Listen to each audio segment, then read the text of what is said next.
1 minute.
You ready?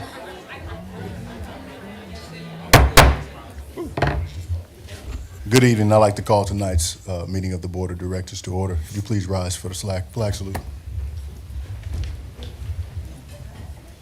pledge allegiance to the flag of the United States of America and to the republic for which it stands, one nation, under God, indivisible, with liberty and justice for all. Before I read tonight's land acknowledgement, I do want to take a quick point of personal privilege. I want to thank y'all for being here this evening. It's clear to me that community cares deeply about our schools, our students, and our staff members.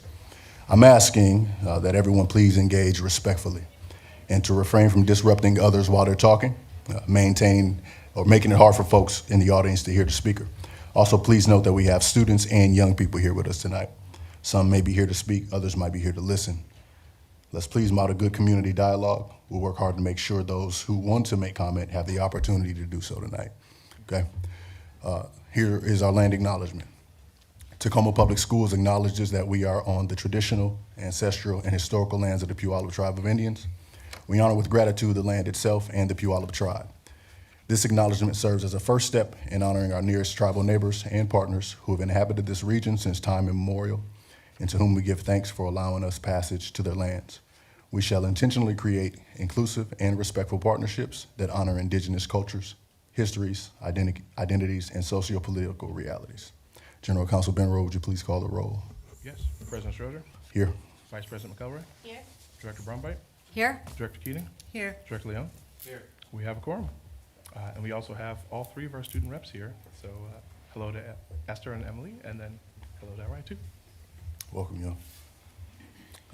Agenda item number 5. I move item number 5, the agenda. Second. It's been moved and seconded. Any questions, comments, or concerns about the agenda as presented? Hearing none. All those in favor say aye. Aye. Any opposed? Passes. Agenda item number 6, recognition of staff, students, and community. 6.1, recognition of the Shining Star Community Partner Award to Allen AME Church. Good evening, Board President Strozier, Board Superintendent Garcia, beloved community. My name is Amanda Scott Thomas. I'm the Director of the Community Partnership Office, and it is my pleasure to be here before you once again this month with the nominee for the May Shining Star Community Partner Award. As you all know, Tacoma Public Schools defines partnership as a cooperative relationship between students, families, schools, the school district, and the greater Tacoma community. Partners are committed to supporting student academic success and success of the whole child. Partners work with and invest in the education of our children and youth whose future, in turn, will affect the quality of life in the entire Tacoma community. When it comes to student success, Tacoma Public Schools recognizes that schools cannot do it alone, and And in recognition of an investment of time, talent, and resources for TPS students, families, and staff, the Shining Star Community Partner Award signifies honor and thanks to a community partner who has made a difference by doing what's best for kids. Under your consideration, a wonderful partnership was created through the work of several Tacoma faith leaders in our community, focused on DeLong Elementary School, their fifth grade boys, several years ago when members of the community and from Allen AME Church congregation began to volunteer at DeLong. Leo Bullock has been the point person of that group. The church started to volunteer and then provide other resources as needed. The church provides food bags to students every week. They serve as they manage various programs to support students, even helping students with reading, writing, math, and art projects all year long. Principal Eric Kenoshi stated, Mr. Bullock and the Allen AME Church volunteers' impact on our school, and specifically with the kindergarten students he works with, has been noticeable from the very beginning and continues to have lasting results. We are so fortunate to have Leo and the other AME volunteers helping out the Dragon Den. Allen AME Church volunteers are truly Shining Star partners. And so for that purpose, we want to recognize them and thank them for their long-lasting volunteerism and contribution to DeLong and Tacoma Public Schools students and families. And they're here today to receive their Community Partner Shining Star Award for the month of May. Let's give them a hand.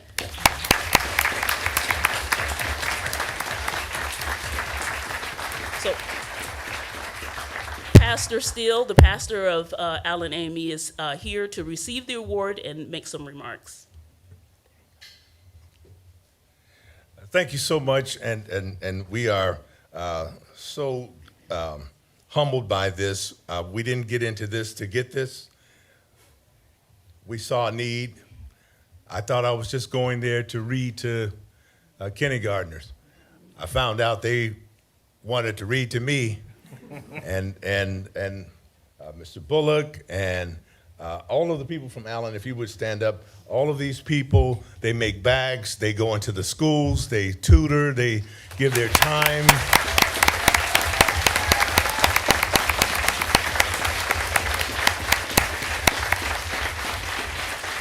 I just hope that we can continue to inspire other faith communities to keep doing this and do the best we can because our kids, they're all we have. And so thank you so much for this. We're gonna go take a picture. All right, at this time, I'm going to ask for all of the members of Allen AME to come up to the dais and take a picture really quickly, please. Yep, just walk around.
Okay, moving forward to agenda item 6.2, recognition of Adrian Windsor from Silas High School as the WIAA 3A Boys State Wrestling Champion in the 113-pound weight class.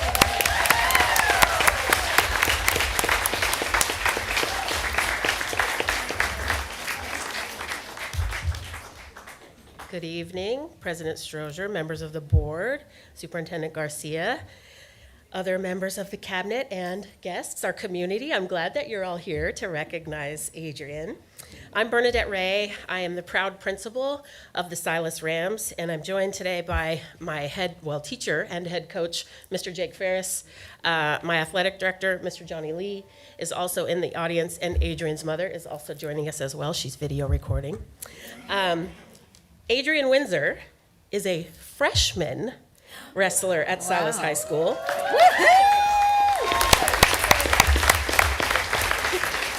With a $1 million smile, and he had a perfect season of 40 wins and 0 losses. 28 of these were wins by pin, and in the state championships after his first round bye, he went 5-0 with 3 of those victories via pin, and the other 2 matches were lopsided scores. Although wrestling is in the winter season and we're completing the spring season, Adrian travels quite a bit for his sport, so this is the first opportunity we've had to recognize him. So if you'll allow me just a few details about his season, especially the state tournament. Champion of round 2, Adrian Windsor, won 40-0 by pin over Everett's Jose Espiridion in 43 seconds. In round 3, he won 40-0 by pin over Cameron Grant of Everett in 36 seconds. In the quarterfinal, Adrian won 40-0 by a technical pin. I'm learning more about wrestling. Over Anton Luis Saria of Kent, 39-15. So technical fall. 23-3. Thank you. There's 2 scores in wrestling. And then in the semifinal, he won 40-0 over Caleb Clement. 15-0. The scores. Over Caleb Clemens of Todd Beamer, and then won the championship over Abraham Noriega from Kennewick by pin in 1 minute and 11 seconds. Adrian obviously dominated in his first appearance at state as a freshman. All 3 of his pins were extremely fast, including his championship match. And in those matches where he didn't achieve a pin, he dominated with a collective score of 38-3. It's my pleasure to introduce Adrian Windsor.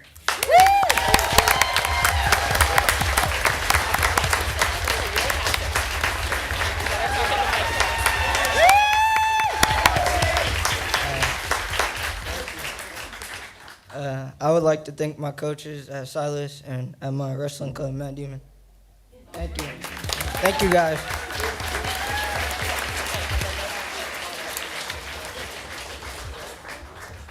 This is an agenda item. Let's go ahead and make it official. The Deputy Superintendent, on behalf of the Director of Athletics and Activities, recommends that the Board of Directors recognize Adrian Windsor, Silas High School, as the WIAA 3A Boys State Wrestling Champion in the 113 weight class.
Comment about Feel free.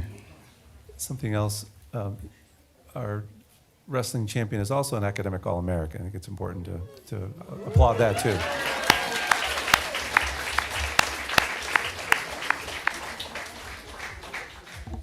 Solid. Congratulations again. Agenda item 6.3 recognition of student board representatives for the year 2024 through 2025. Mr. President, Board of Directors, it's my honor and privilege to recognize 3 amazing leaders in our community that have dedicated a lot of time this year. So I'll read the official recognition here. The superintendent recommends the Board of Directors recognize the student representatives who were chosen to serve on the board this year. Second-year representative Amelia Constantine, first-year representatives Esther Garcia Herreras and Anna Palaki from Stadium. And I'd like all 3 of you to come up. We have some certificates for you and some pictures. And as you know, Board of Directors, together, I think the crowd is cheering along the way as well.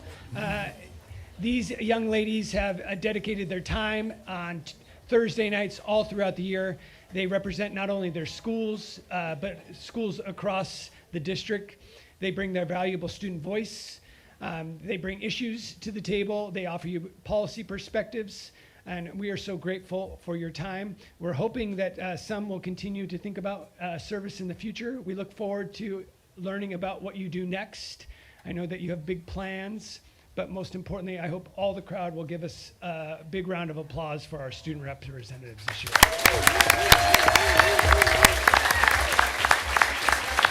Board of Directors and students to the front, and big picture time.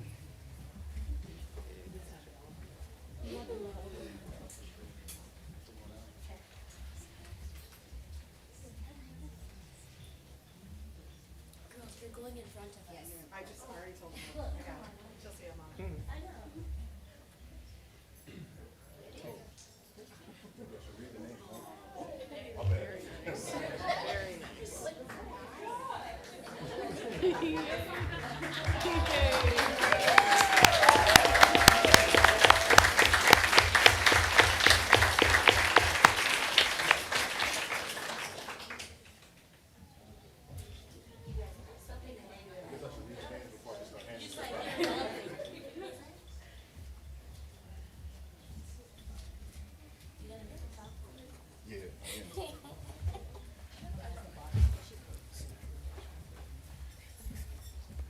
The funny thing is the next portion of our agenda is student representative report to the board. But if we stay in this space a little bit, I'm going to open it up just in case you guys have something that you would like to say about your experience or any advice you want to give some folks who want to maybe consider this.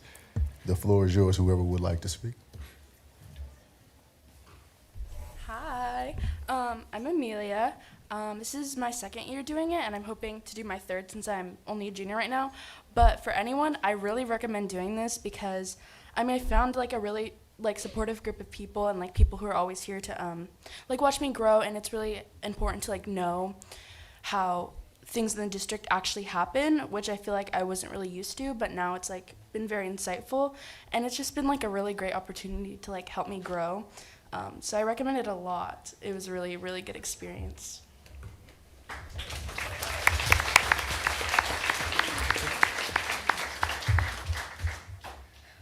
Hello, everybody. My name is Esther Garcia. I'm with Lincoln High School, and sadly, this is my first and last year because I am graduating this year. But I would say that my experience has been nothing short of amazing. I thoroughly appreciate the experience that I had here. I think I made a lot of growth. I know for a fact that I was shaking my first meeting and I was just so nervous, but I think I made a lot of growth, and I don't think I would be in front of here speaking to you all if I didn't make that growth. I would absolutely recommend it to anybody who is thinking of it and or just wants to experience something like this. And yeah, I'm just forever going to be grateful for this experience and being able to get to know each and every single one of you guys. Yeah.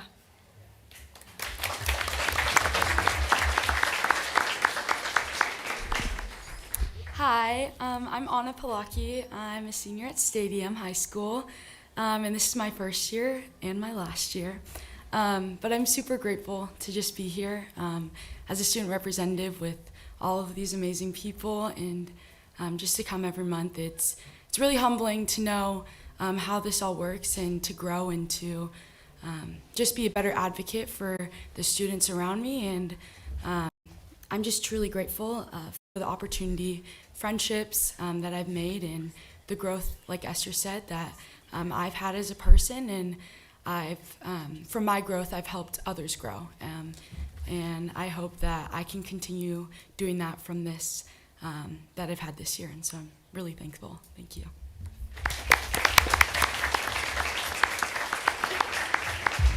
And I'll just start by saying I fully recognize that as students, some of you in your last year of your high school experience could be doing anything with your time, except being here with us at a board meeting from 7 to sometimes 8:30, sometimes later than that.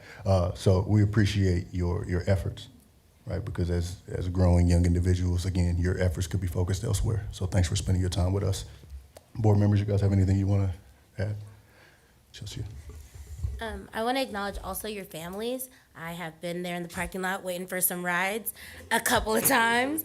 I really want to say, like, without a supportive system at home and then a supportive system within the schools and a supportive system from the board, you all wouldn't be here. And so I think sometimes, yes, you're getting the award and it will be the first of many. I heard you all, I've never had one. You're going to have so many. This was just the first opportunity, the first step towards whatever you're going to do next, especially for our seniors. The awards will come. But what really matters is the experience behind them. So as you look at them on your bookshelves at home, think, this is number 1. I've got 50 more coming, okay?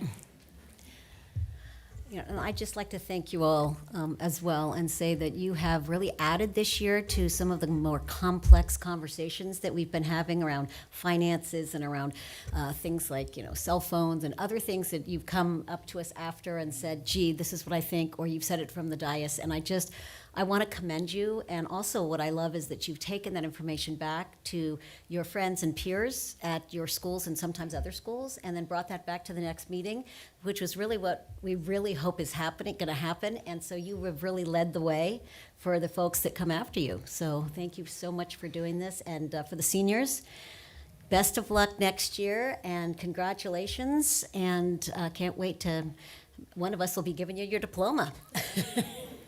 So, thank you. Any future college announcements or post-secondary announcements for anybody willing to make? I think there's a sweatshirt up there that I see. I didn't know if that was a willing announcement. Yeah, I have been, or I have committed to UW Seattle. So, yeah, that's where I will be attending next fall.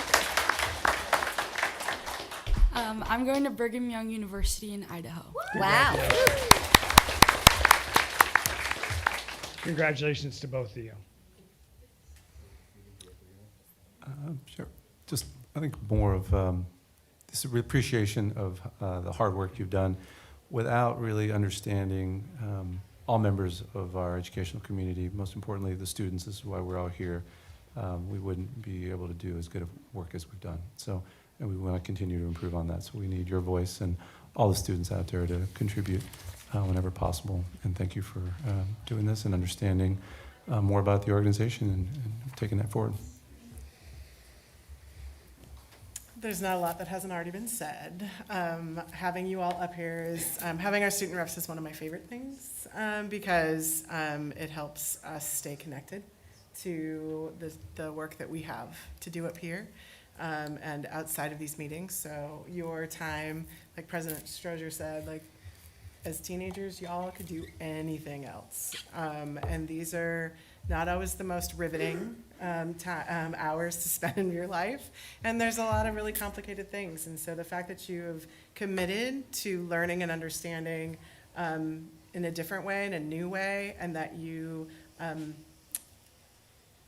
model that and deliver that to your own peers is really, really meaningful. And I agree with Vice President McElroy. You will not, this is your last award in any way. But it's been really amazing to just get to know you all. And from your onboarding, like sitting in your first orientation meeting that I got to be a part of, to now, I'm really proud and really honored that you have given your service to us and the district. So thank you. So I'd like to give a few highlights before I turn it over to a couple of staff updates, Mr. President, if that's okay with you. First and foremost, I want to give a big shout out to the Silas Rams girls golf team who placed third in the state this weekend. So congratulations to them. As many of you know, we're in championship weeks, so good luck to the Silas soccer team. This Friday, I believe they play, so we'll be wishing you well. Track and field is the Lincoln Abes edged out our Mount T folks this last week, but district's right around the corner. Silas girls are in the competitions, and we have athletes all over. Our unified soccer teams did really well. They're going on and competing. Fast pitch teams, I think we still have one or two alive in there. Yes. Stadium Tigers out there.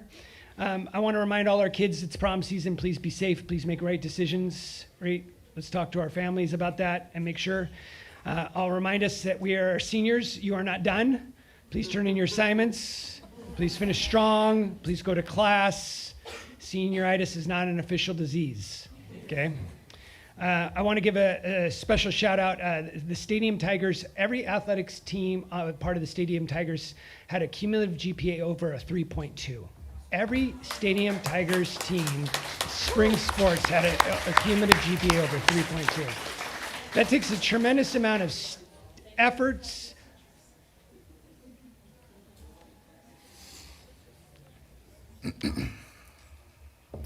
It takes a tremendous lot of effort by staff, families, kids, and so I want to thank the entire Stadium Tiger community. It is a true effort by all, so congratulations to them all. Before we move forward, I'm going to just say this one time and one time only.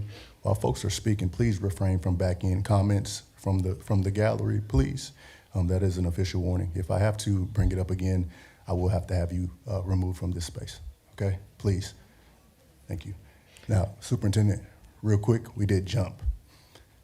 We got official student reports. Oh, I'm so sorry. I will apologize.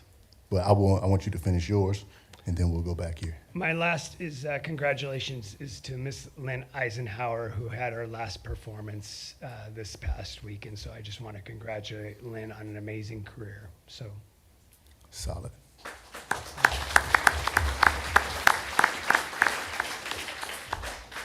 Student report to the board. That was only the second time this year that we jumped. The first time was my fault a couple meetings ago.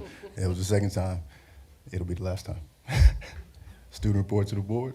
Anybody want to go first? I'll go first. Go ahead. There you go. Okay, so today at Stadium High School we had our annual Memorial Day ceremony, and it's our 103rd assembly that we've had. And it was an amazing experience. It was beautiful. It was in our courtyard. We had a wonderful guest speaker named Phil Southworth, and he shared of his experiences as he served in the military.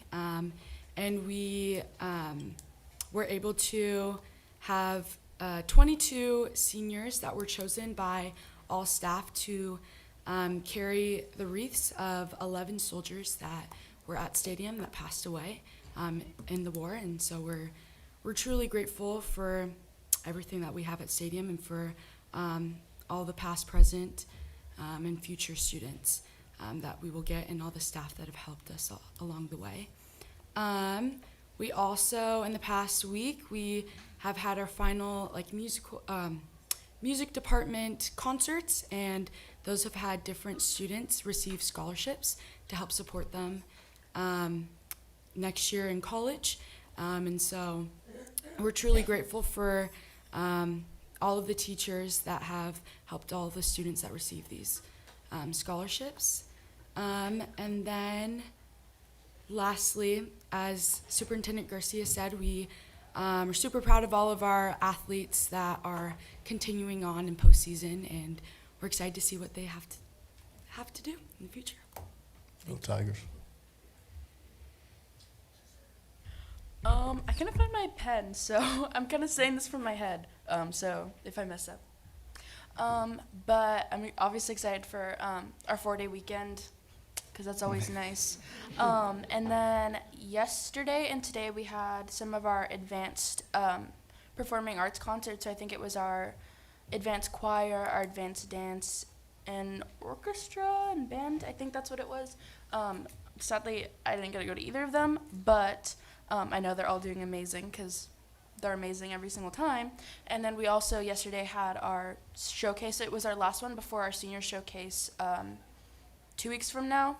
So that's going to be sad but exciting to watch, and letting them have like their shining moment before they graduate. And then next Wednesday we have our day in the park, which is always really, really fun. It's like a way for our school to like be all around together and show community.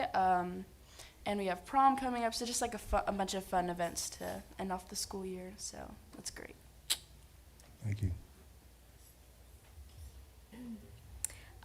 So at Lincoln, so we have our multicultural assembly coming up next week, Friday, and we've been doing some preparation for that, and it's really cool to walk around the halls after school because ASB students are never done until past the bell. So like I've been, walking around after school and seeing all of our cultural clubs practicing, and it's really exciting to see everyone participating, and I'm looking forward to our assembly. And tonight is actually our band and drumline concert, best drumline in Tacoma. Just gonna put it out there. And I'm very, I'm just very proud of a lot of the work that our students are like putting into, and if you ever do get a chance, please go and attend one of them because it's really cool to see like all of the passion that like kids in our community put into music, and I think it's really beautiful, as well as our orchestra and choir concerts, which happened this Tuesday. So yeah, I think I'm just very proud of our students in the music department, and I think a couple of our students, I'm not sure the exact amount, but I know for sure that a couple of our students, so in our science department, we've been, or a couple of our students have been working on some STEAM justice projects. So basically STEAM is science, technology, engineering, art, and math.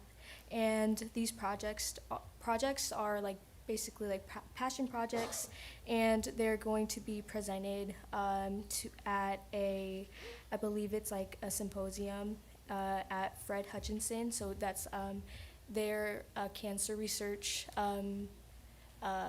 institution, and I think that I was actually able to be a part of like a little gallery walk and watch some of the presentations today, and I'm just really blown away and amazed at just the incredible amount of passion that I see in our students, and I just know that a lot of change is gonna come, and I would love to give a special shout out to one of my best friends, Cadence Pugh. I'm not sure if I'm allowed to say this, but she was recently interviewed for a spotlight. So she's gonna be appearing on the Tacoma Public Schools page, and I'm just so proud of her. And adding on to that, our flag football girls are going to China to showcase flag football, and they're departing tomorrow. So I'm very, very excited to see what they do, and just to showcase flag football to the world. And we will be having a fundraiser, so it's called Stoke a Senior. So basically, we have like a set amount of seniors who were nominated, and they will be basically they will have like buckets of water dumped on them, and there's prices depending. So like if you want to add ice, that's a upcharge. But I think it's going to be just a really fun day. It will be happening June 6th, so it's going to be hot. It's not going to be cold or anything outside. And June 6th is also our senior awards night at 7 p.m. And then June 13th, it will be our moving up assembly, which is a really like traditional and like special thing that we have at Lincoln. So I'm very, very excited for that. And if you guys want to come, please do. And I would also just love to acknowledge our athletes that are competing at state with track. And we had one of our students at golf competing. So yeah, just giving them a shout out, and yeah, that's all for Lincoln. Thank you.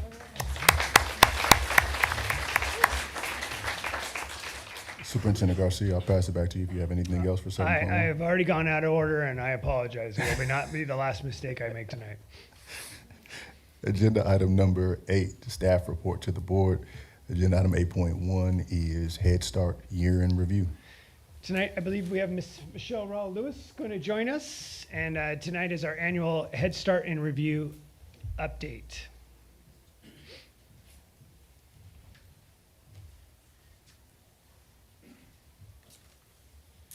Good evening. Thank you again for having us. We are excited to be here.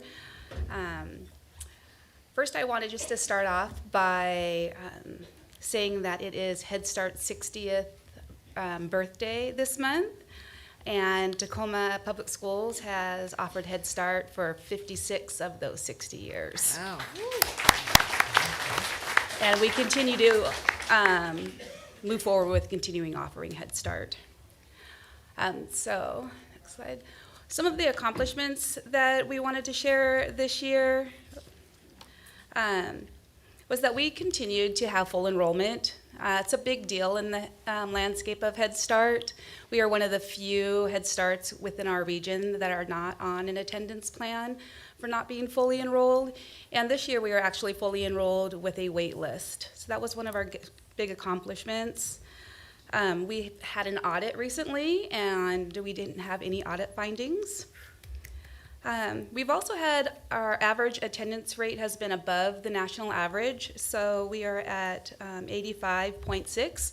We were up to 90 at one point, but then I think the flu hit and kind of brought us down a little bit. But overall, our families and our students are understanding the importance of school and attending every day. We've just completed our program assessment. And within our program assessment, we found some opportunities for continuous improvement. One of those was within some tardies that we're going to be working on. And we also just completed our community assessment. And this was in partnership with the Athena Group.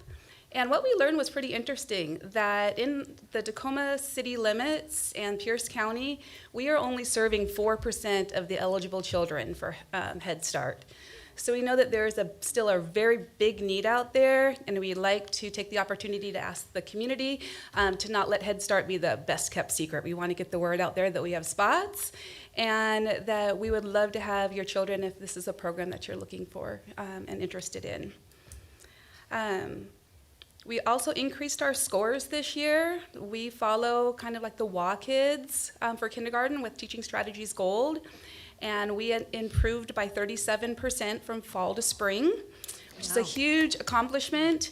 And we are meeting all of the indicators for kindergarten readiness at 5 out of 6 areas. And we still have one more reporting area time to go, so I'm hoping that we're going to hit 6 out of 6 this year. So very proud of that. We also partnered with Conscious Discipline and offered a 3-series parent training. Where we had a parent work group. They were able to come in and be trained on conscious discipline, which is our social and emotional curriculum, teaching students how to self-regulate. And it was a great opportunity for the parents to come and learn what their students are learning in class, and being able to take those strategies and opportunities home for consistency for their kiddos. The Office of Head Start is continuing to authorize SNAP for placement for Head Start, so that was a big accomplishment to be able to provide more opportunities for families that are qualifying for that service. Our next steps. Well, we just submitted our continuation grant today, so I'm very happy to have that done. We are going to continue to reach out to the community to ensure that we have full enrollment. We want to maintain or increase our attendance rates. We had adjusted our staffing model, which was a great opportunity for us to keep all of our classrooms open, keep all of our staff intact, and be able to reduce caseloads for some of our staff, and be able to have that whole family approach to our programming, where one team worked with one classroom of families, where in previous years they were split between 2 classrooms. And we have seen some great gains in that and been able to make those connections with our families.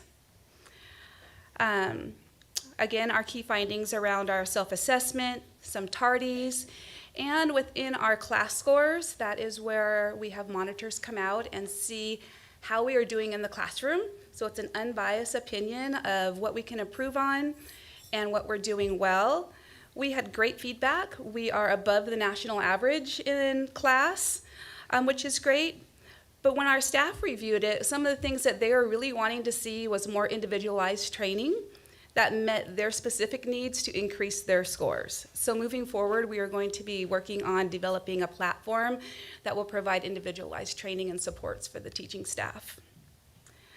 And then finally, we are really looking at opening and broadening our mental health supports with our partnership with Greater Lakes.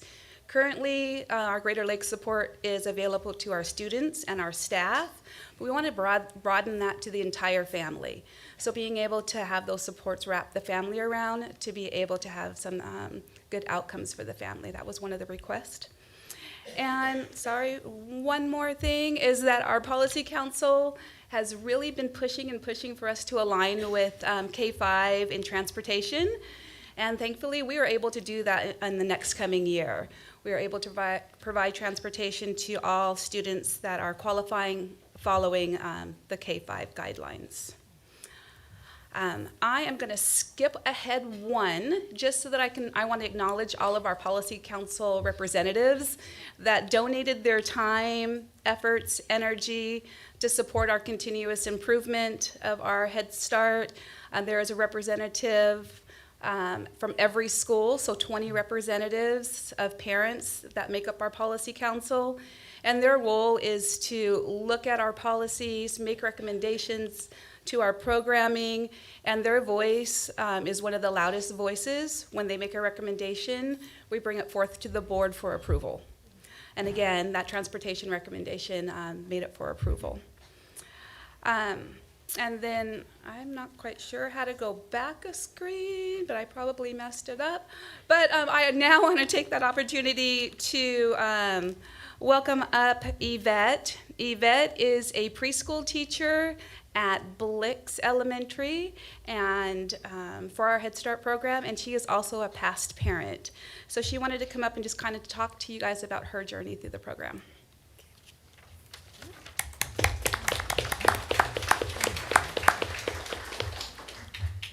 Good evening. My name is Yvette Jimenez. I am a teacher at Blix.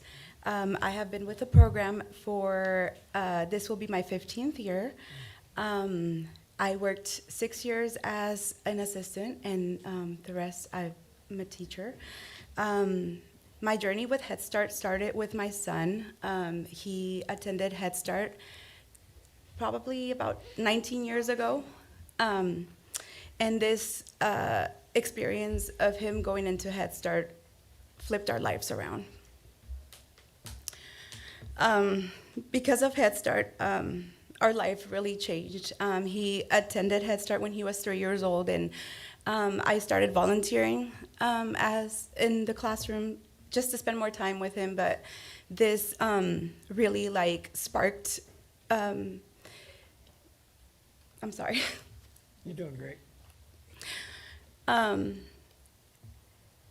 it made me realize that my passion was working with kids, and the teachers were very supportive with this. They led me through the things that I needed to do to become a teacher and make my dream come true.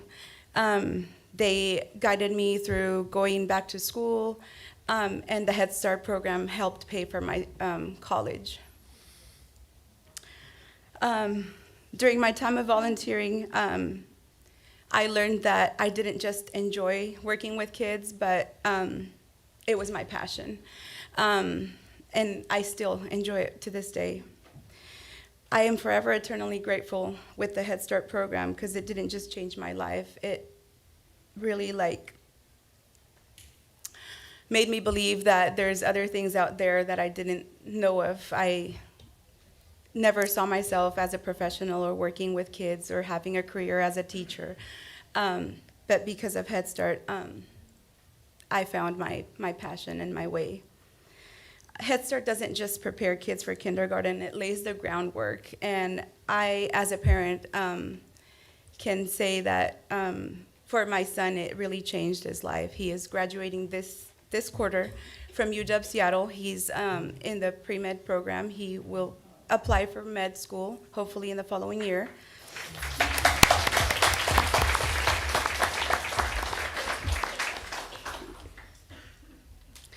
I honestly can't imagine my life without Head Start. I think it was not just an opportunity, but it was more than just, sorry. It was more than an opportunity for me and for my son, not just, and obviously it changed our whole family. Thank you.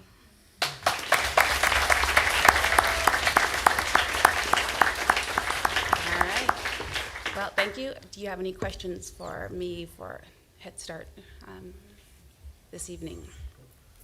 Thank you for the presentation, and also thank you so much for sharing your experience, one as a teacher and also as a parent. It's really meaningful, and I know that we always get excited about any Head Start presentation and update.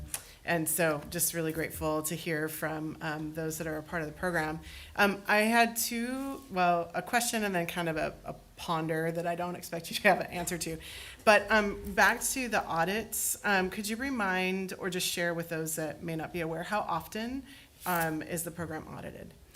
So through the Office of Head Start, the program is audited at a minimum 2 times per grant cycle, so twice within a 5-year.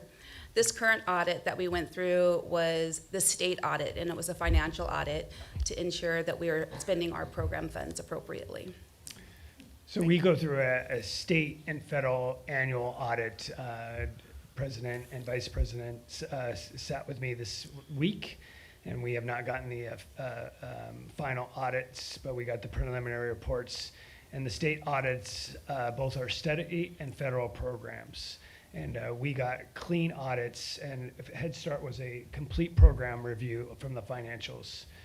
Clean state and federal programs, special education programming, Head Start, and one other categorical program, as well as our complete budget. And the one finding is that that we it wasn't a finding, but a concern is that they recognized is that state and federal dollars are decreasing, and that we have to have a better plan. That was what we need to address. Said thank you. Thank you. And I think the other thing that is on my mind when you were talking about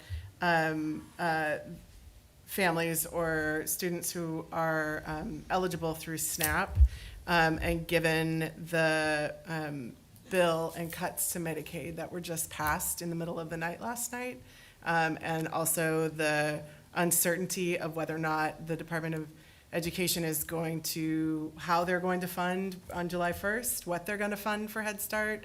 It just gives me a lot of anxiousness to think about the landscape that we're facing, and also with Medicaid and Medicare cuts, like who will also be eliminated from eligibility in Head Start, and what will those impacts be? So it's not that I expect you, Michelle, in any way to have an answer to that. I have a little bit of an answer for you. Okay. So what I can say is in, they call it the skinny budget, that Head Start was flat funded, which is actually a loss, but that is still keeping us fully funded moving into the next year, which is great news. And then we know that there's going to be impacts of families that are going to be qualifying for SNAP and for our Apple Care, that's also a qualifier. However, to be able to change that and remove that as an eligibility within the Head Start program is an act of Congress, and it has to go through reviews and public comment and public record, so that can take a couple of years. So we're hoping not to see too many changes to the families that we're serving, but we know that they're going to be impacted by it. So one of the things that's important to note is, so why I clapped when Michelle said we submit our application, we understand the vulnerability of federal dollars right now. And so we really pushed hard to submit because of the vulnerability of that grant and wanting to get it in. And so I appreciate that the federal is a flat, but that is not flat for us. So for example, the state has an IPD, and as that is passed forward, and it is a state mandate that we pass it forward, and it is the right thing to do. So even if a district employee is not funded in that program, we will pass that on to that district employee. That is not covered in that budget. So that means it is passed on to the Tacoma Public Schools to carry that. If our collective bargaining agreement says there is a increase that is not covered in that flat budget, we will honor that collective bargaining agreement because that is the right thing to do, and that is our commitment to those employees. So a flat budget is not flat for the Tacoma Public Schools in a federal budget. So I appreciate the skinniness of the federal budget, but that is a deficit for the Tacoma Public Schools that we will have to address. The last thing I just want to say around the anticipated, if these Medicaid and Medicare cuts actually do get passed through the Senate, it is an estimated $700 million of lost funds in the state of Washington for Apple Healthcare and for our seniors and families. It is a really terrifying prospect that we are all looking at, there will not be a single community not impacted by it. So thank you for the additional context and information, Michelle. Michelle, on a more upbeat note, I just want to thank you. I've been on the board now for over 5 years, and I remember when I first came in, there were some struggles. We were trying some new things, and I am just so proud of the growth that this program has had, and how now it's blended and works together with TK and all the different things. So all of our kids have a pathway in to our schools in a high quality manner. And so I just want to thank you and your team and all the teachers in the classrooms for working, and the parents. And again, thank you for your statement about working as in the classroom, but also as a parent and a volunteer. And your son's so proud of you and of him, and that is the power of Head Start. I mean, time and time again, you learn that these kids who wouldn't have had the opportunity, Head Start is that pathway in, an ECAP, which is our state program, which is the parallel program. So I just want to say to families, if you are eligible, please, or if you not think you're eligible, please go online or call our offices and see if your child can get into a program, because there really is no better start for kids than Head Start and ECAP. And said the early childhood people on the board here. So thank you so much, Michelle. I'm so proud of this group. Thank you.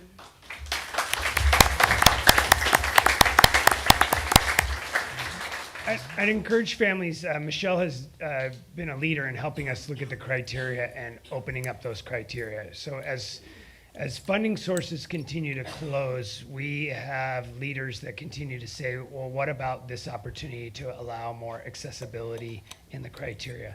And so if you have a question whether or not your child qualifies, please reach out to us. And so as early learning programs continue to transition, we will continue to look at creative ways to offer different opportunities in that.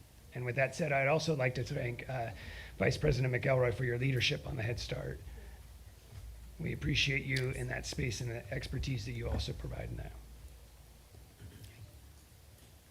Michelle, I love giving comments, but tonight is going to be a long night. I want to thank Yvette for your testimony, your statement. Thank you for teaching in our district. Thank you for the work you're doing with our youngest learners. ECAP teacher to Head Start teacher, I see you. And the lights can be blinding. You did amazing. Thank you for your testimony tonight. Thank you.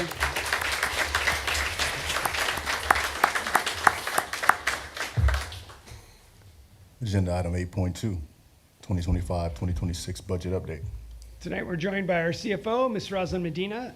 It's going to give us a budget update of where we are. I'll remind folks that we've been giving regular budget updates pretty consistently for the last year and a half on a monthly basis.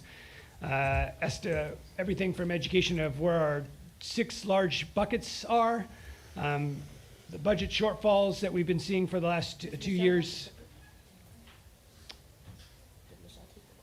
Michelle, did you take the clicker?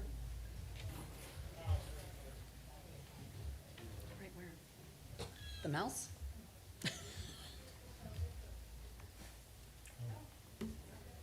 Sorry. Just the mouse. Okay. Please, yep. She said just the mouse. Just the mouse. Yep. So tonight we're going to give you the latest update, and then I'll make some comments at the very end as well. Thank you. Great, thank you very much. I appreciate it, and I'm happy to see all of you here. I don't often get this many people to talk about the budget too, so I'm thankful for that. I'm very appreciative. I would like to lay a foundational understanding of where we're at financially and where we're heading into this next year. I think that it's important for everybody to understand some of these components, and we don't often have a chance to share those things with you. And as Josh indicated, Dr. Garcia indicated, all of this information is available. We've been talking about this for a good 18 months. Everything is out on our website. There'll be a QR code at the end. There's some budget worksheets in the back with a QR code as well. So if you want to follow along with any of this information, knock yourself out. That'd be great. We do have a number of different checkbooks. School district funding is very complicated, unfortunately. It comes with a lot of boxes around it, and those boxes come starting with checkbooks. We have 6 different checkbooks for the organization. The general fund is the one where we do all of our operating from. This is where we pay for salaries and benefits. This is where we buy all of our supplies. This is everything that's happening in a classroom or to support a classroom. The other funds that we have listed here, I don't want to bore you with too many of the details. I'll be quick with them. Debt service pays for the principal and interest on the bonds that we have outstanding. The associated student body is student-led funds. The transportation vehicle fund is for buying yellow buses. The trust fund is money we hold for scholarships and things like that, for donations that people have given. And then the capital and technology levy are things that are voted on by our voters.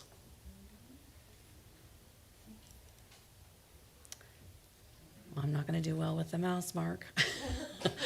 In each of those budgets, we have this separate checkbook that requires us to use it for those specific purposes. They cannot be used across checkbooks. So in the general fund, our budget for this last year was roughly $578 million. And then you can see the outlay for the other budgets for this current year. 80% of our money is in the general fund, and that is our operating activities. But those other budgets do fluctuate pretty significantly from year to year. When we look at what we budgeted for this prior year, the year that we're currently in, I call it the prior year, I work in 3 years, so it's all in my head.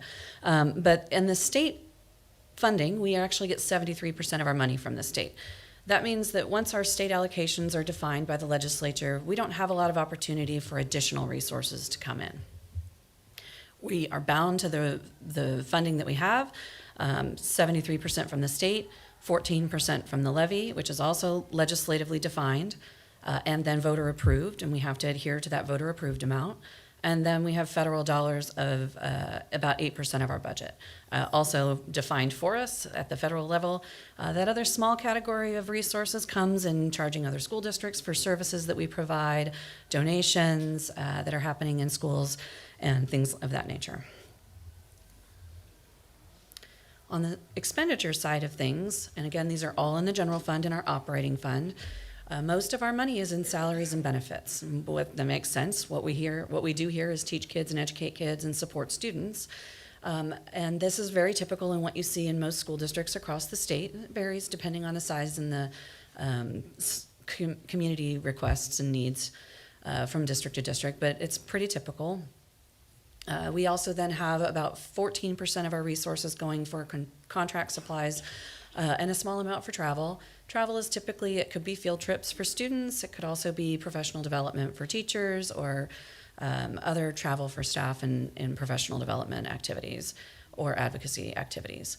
But in the contracts and supplies area, what we find there are typically the things that are paying for insurance, legal bills, pest control, toilet paper, curricular needs, anything that is keeping the building functioning and providing educational supports for students. Typically what is impacting schools at this point in time is a lack of adequate state funding. And I'll talk a little bit more about that on the next couple of slides. We also have been experiencing inflation and escalation of costs in the same way that you have in your own budgets at home. Fuel costs more. Our insurance bill costs more. We actually got our insurance bill for next year. It went up by $600,000. We have no authority or ability to control that. We've actually tried to get a different type of insurance, and we were unable to secure that because of the market that's out there. And I'm sure you're all personally experiencing increases in insurance costs. I know in homes and cars are going up as well. So those same types of things that you experience in your own budget are the same types of things that we're experiencing at the district level. And we have the added complexity of what's happening at the federal government level. You've heard about the Department of Education potentially being impacted. We have actually lost 3 grants over the last month now from the federal government, one for playgrounds, one for outdoor education, and one for mental health support services. So those are things that we're starting to see trickle in as the new administration starts to implement their agenda and provides us with some unanticipated understanding of what's going to happen for the future. We don't know what cuts are coming at the federal level, but that's something that we have to start considering. Additionally, we have competitive market-driven salary requirements, and those drive higher wages. Each year, the state provides the implicit price deflator. That is a state-defined it's actually a national indicator, but the state says that's the indicator that we're going to use for a cost of living adjustment for staff, and that is applied universally. It's not a question of whether we want to apply it or not. The state says you will apply it to all staff. We apply it to all staff. Additionally, people move up on the salary schedule. They go from longevity and experience, they go from step 1 to step 2 to step 3, and the progression of the salary schedule is defined by their collective bargaining agreement. And finally, we have negotiated increases that also have an impact on the wage increases. And again, we provide competitive market-driven salaries, and we're happy to do that. Enrollment is also steady in our district, but often an indicator of some troubles in other districts.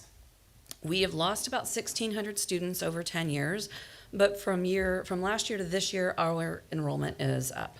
So, and we anticipate another bump moving into next year, but it's not enough to solve a budget problem, and it does help to offset the $30 million. So that's been factored in. When we look at state funding, it's the paramount duty of the state, per the state constitution, to amply fund education. And I think that was the crux of the McCleary lawsuit. If you're not familiar with the McCleary lawsuit, it was a lawsuit that was in play for 5 or 6 years. It finalized in 2018, and the state legislature was charged with increasing the education component of K-12, or increasing the funding for K-12 and ensuring that we had adequate, ample resources. And you'll see in 2019-21 biennium, the state was investing 52% of its budget into the K-12 arena. And over time, that really has not kept up. And so that is part of the reason why we feel the crunch of revenues. We're not able to keep up with inflation. We're not able to keep up with the competitive market-driven salaries that we offer, and the state is not providing us with revenues in order to do so. We're seeing the effects of that in the current year. Our fund balance, which is our savings account, was at 2% of our full reserve. We actually have a board policy of 5%. I'll talk about that on the next slide, getting ahead of myself. But the $11 million fund balance that we have in the start of the year was far lower than what we anticipated and what we want it to be as a board. There's no state requirement for what it should be, but it does need to be held for emergencies and for unexpected activities. We're seeing this year that our revenues are down. Typically, over a 10-year period, we were able to predict our revenues at 99% accuracy. And we've been very proud of that fact. This year, we've missed the mark. And part of that is we've didn't understand some calculation methodologies that occurred at the state level. And other factors that have rolled into that, we're down $15 million in our revenues for what we anticipated this year. And that's problematic in anyone's budget. If your check doesn't come in at the rate you expected and you have expenditures that you anticipated covering, that's going to be problematic for your personal budget unless you have savings. And at this point, we're using all of our savings and then some in order to cover our expenditures for this year. So that puts the district at risk. Right now, based on our projections, if we ended the year today with everything that we know or think at this moment in time, we would actually be $3.5 million in the hole. We do not have the resources to cover all of the expenses that we have anticipated. So that's significantly problematic. Like I said, we want to have a fund balance. We want to have reserves available. This means that we actually have 0 reserves available for doing any kind of offsetting of unexpected costs or any kind of emergency. Our initial plan had been to increase fund balance by 1% each year, this year, next year, and the following year, and we will not be able to achieve that plan as it stands right now. And this is just kind of a tagline of where our forecasting has been. Forecasting is not a perfect understanding of the finances. It's an estimate of where we think we'll be and how, based on spending trends and what we're seeing and the patterns that we have in the system and the way people are spending. And sometimes those patterns aren't comparative to prior years. We're spending a little differently this year because we don't have the federal stabilization dollars in the budget any longer, and so that makes things look a little different. And we tried to get things into the system faster so that we had visibility around those expenses. And so that might help to make things look a little bit different. And so we're trying to factor in many different data points to get ourselves back to a strong financial position. Additionally, we've been making a number of moves during this fiscal year trying to correct where we're seeing the fund balance and the year end go. And that would include, we're currently now freezing all P cards, purchasing cards. So, if you're a teacher or an office professional in a building, you've probably already been experiencing this because we are having the superintendent approve every P card purchase at this point to make a determination about whether we can actually afford that type of activity, that type of thing. I'm reviewing every purchase order that goes through to make sure that it's in alignment with what our needs are. I mean, obviously we have to continue paying for utilities. But if we haven't received a service and we can cancel a contract, then we're investigating that and working towards doing that. And we've been doing that in a number of cases to try to right set where we're at in the current fiscal year.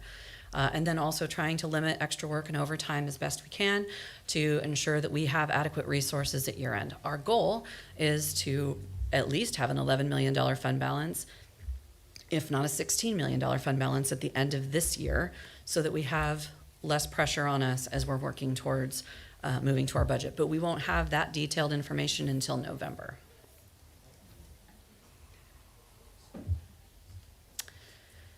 If we do end the year in November, our fiscal year closes August 31st, but the books are required to be submitted in October, so we'll know in the late October, early November timeframe. We would be considered insolvent, and that would put the district into binding conditions.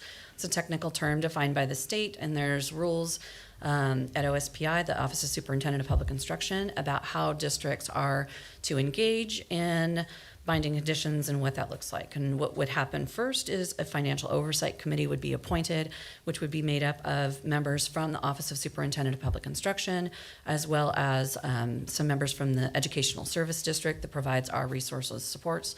And we would have to start having conversations about limiting expenses and opening contracts, whatever that may look like. As I said, it's our goal to avoid binding conditions and to do everything we can in our power to stop our bleed of resources this year and see where we can try to gain additional revenues. We are not alone in this challenge. There are currently 6 districts already in binding conditions in the current year, and they're listed here. And we have been reported that there are 19 districts on a financial watch list. We are not currently on the financial watch list because we had a positive fund balance at the end of the year, and it didn't have any appearance at the end of the year last year that we would be in the situation that we're in right now. So we're not on that list, but 19 other districts are. So 25 of the 295 school districts in the state are currently facing financial peril. And we as a Tacoma School District representative group are now in a similar situation. So that's how we got to where we are today. As we start to work towards budget development, we're following our same practice we've always done it's been almost 10 years now that we've been following this practice. We follow a practice called budgeting by priorities. It's based in best practice around government, school district, financial budget development. We also use school staffing models for classroom allocations, and we have an administrative support model that's based on providing resources out to schools based on complexity of what's happening within those buildings, and so we're trying to develop equity and parability between those programs. Just one other point on that slide, sorry. We follow the state's legislative cycle. It's a 2-year cycle. So this will be our big year. Next year is just a modification, like an adjustment year. That's how the state operates, and we try to follow along with that because our revenues are so closely tied to what happens at the state level. As we work through budget decisions, we have been guided by the board. The board adopted guiding principles. They are listed here. And they are in this packet if anybody would like to see them online. I know they're not easy to read up if you're in the back. But these principles are intended to provide us with a list of guidelines on how we go about making those cuts and what thought process we're to engage in as we go through that. And it is important for me to point out that if positions are eliminated, it's our goal to make every effort to reassign displaced employees into vacant positions for which they qualify. So that's a tenet that we have. Where we're seeing our struggles with the state budget this year, we got an increase of just 5.7%. Now the state was in a significant budget deficit. It's 5.7 million. 5.7 million, thank you. 5.7 million. The state was in a significant deficit this year. I think they had a $14 billion deficit. So I don't fault them in the respect that I think that they had difficult decisions to make as well, and this was the best that they felt they could do in difficult times. But given the landscape of education, this becomes very problematic for the district. $5.7 million does not cover the costs that we are seeing in our current budget and in where we anticipate the increased costs of salary and benefits and other escalated costs to be. The legislature also approved levy increases. This means that they're pushing some of the burden of funding schools back onto taxpayers, which can be problematic because we don't want to overwhelm our taxpayers locally. At the same time, we have a current levy in 2026 that will start to be collected at $82 million. That was approved back in 2022. We have no anticipation of changing that. It's too risky for us to try to go back out for a levy. We've actually already missed our deadlines anyway, but we've made the determination that it was too risky to hand over $82 million. We'd have to actually give up $82 million in order to try to get a higher rate from our taxpayers. So we are making do with the $82 million that we have. We will be going out for a levy in 2026 in February. We have had great support from our Tacoma voters in the past, and I think that we've done great things with the resources that we've had.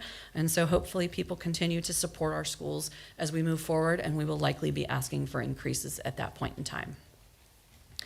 The special education increases also came through. The state made a few modifications to the formulas that we have. and how they make the calculations. And so we'll receive about $6.5 million of new resources for special education. However, I do want to point out, when I said that we have boxes, even within the basic education the general fund box, there are boxes within those boxes. There's a box for special education. There's a box for career and technical education. There's a box for the basic education program. There are all of these different boxes, and we have to live within the means of those boxes. I cannot take special education dollars and apply them to offset just general education classroom expenditures. I cannot take career and technical education and apply it into the special education program. And so we have to live within all of our means within these resources, and all of the costs, as Josh indicated, as an example with Head Start, all of the costs within each of those boxes is also escalating, which means you have fewer and fewer resources unless you get an increase in those resources to cover the increasing costs within those programs.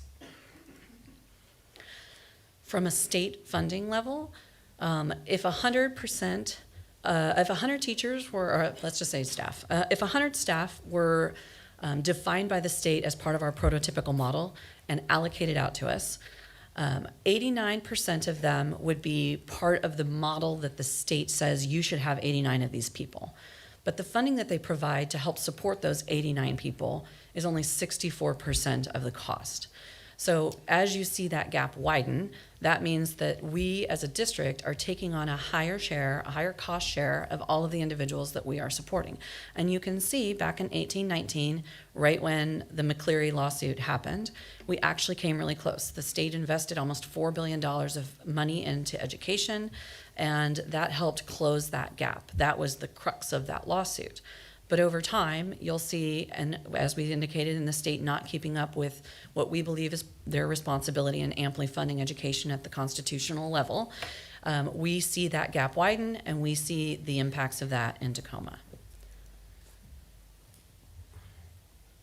We've been making cuts, and I know that administration will be one thing that we hear when we hear public testimony soon. I will say that we've gone down from 229 staff in 22-23 to 182 staff. Some of those staff are represented in office professional and professional technical, and some of those staff are exempt staff. But as a whole, the amount of resources that are being allocated for exempt is 5.3%. And what the state says is the allocation per the prototypical is 5.2%. So we are in line with what the state indicates as it relates to the amount of administration that should be included. But I think it's important to note that the amount of administration that we have here also includes a number of different types of individuals doing many types of supports within our programs and are required for compliance purposes and ensuring that we actually oversee the programs effectively. Otherwise, we lose resources. That number is as of April. We have made additional reductions since April. Thank you. In 2023, we had a $10 million shortfall and made reductions of 22 administrative positions and $6 million in other expenditures. In 2024, we faced a $40 million budget shortfall. We cut 38 administrative positions and made $9.5 million of our overall staffing budget, and also reduced $20 million of other expenditures. What that means is we have been making contractive cuts over the last several years. We have run out of the easy stuff to make reductions to. I would argue those are not easy when those are human Fair beings that Thank provide a number of supports and services to the kids, the community, and the staff. My apologies. It's not a. As we're building our next budget, we need to have a sustainable budget. We need to have expenditures that are within our revenues, and we need to be able to find a way to reserve fund balance so we have rainy day resources available. That doesn't mean we're trying to get to 5% in the next year. We will not be able to do that.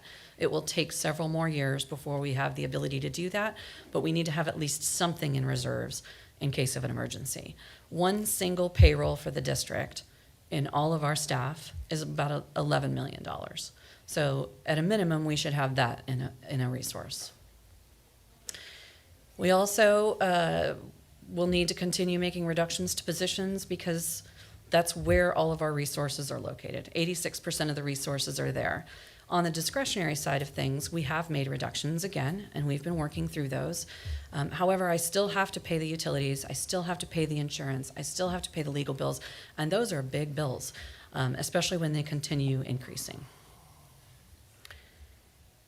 And with no reserves, that means that we can't just rely on our fund balance to help us offset. We have tried doing that, and we have done that in past years. We intentionally drew down the fund balance because we wanted to invest in the students that were in the system at a point in time. And what that ends up doing is, well, we're now in a situation where we don't have those resources available anymore. They're one-time funds when we do have them there. So, as an oversight of what we've done in our first phase of reductions, $5 million of discretionary, 9 exempt and admin positions, 105 provisional employees that were non-renewed, 59 certificated staff displacements, 118 educational support professionals displaced in total, and 30 office professionals, professional technical staff displaced. So I want to pause a little bit, specifically on a couple of these items. So 105 provisional employees non-renewed. The state requires us to let folks know by May 15th whether or not they have a contract in that space. So we have to notify them in that by May 15th. It's a legal requirement in there. So we have communicated to employees that this is for budgetary decisions. I'll wait till the people in the second room have finished. I apologize to the people in the second room. I made a horrible mistake. I told folks it wasn't going to be my last mistake. I apologize. I apologize to you folks in the second room. We know that's difficult, right? We don't have all the information and all the puzzle pieces. So we've told them that in that. We have also told them that we will prioritize their rehiring based on our capacity to do so. Okay? I want to, the 59 certificated displaced folks, we have started to place those displaced folks. The 118, I want to thank the ESP leadership. They allowed us to reach an agreement this week. We were able to, in each funding source, there is new opportunities, sometimes by changing job duties a little bit differently. We were able to create some new jobs. We have to follow every CBA. That's just the requirement. And sometimes we have to walk through that with our labor partners on working through the fine-tuned details of that. And this week we were able to reach an MOU that allows us to work through a process that honors those employees first in that space. So we were able to get more of those positions out and people into those positions. And I'm gonna be extremely clear here. It is not all the positions. So we will continue to work through those processes in that space. We have started to work through some of the displaced professional techs. I sent out an update in some of those progresses today. Was it today? Yes, it was. Today. So I plan on sending updates every week on where we are with those. Thank you, Rosalind, for letting me interject. Thank you. Just a few next steps for us. The governor has just signed off on all of the bills that were passed by the state legislature, and so we haven't had a chance to review those yet. We'll be looking through to see if any vetoes happened or if any impacts to funding occurred due to any of those shifts. Pardon me. And we, like Josh just indicated, the application process for our new MTSS positions that will happen for educational support professionals are being worked through. We're finalizing vacancies and reassignments for impacted office professional and professional technical staff. We're working with our displaced certificated staff to try and find placements in positions that have remained open. We have a number of critical positions that have to be filled. We need to have teachers in classrooms. That's critical. And we have also been working to implement pay to participate, which is an athletics fee for participating in sporting activities, which we will talk about a little later this evening. And then we do still have budget reductions that are coming. We have not finalized our budget.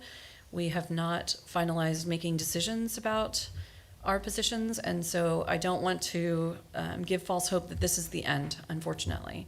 And it seems that on a regular basis in this point, we are finding more and more Easter eggs of cost impacts that we keep having just plop on our front door. As I indicated, the $600,000 of insurance bills, like things like that.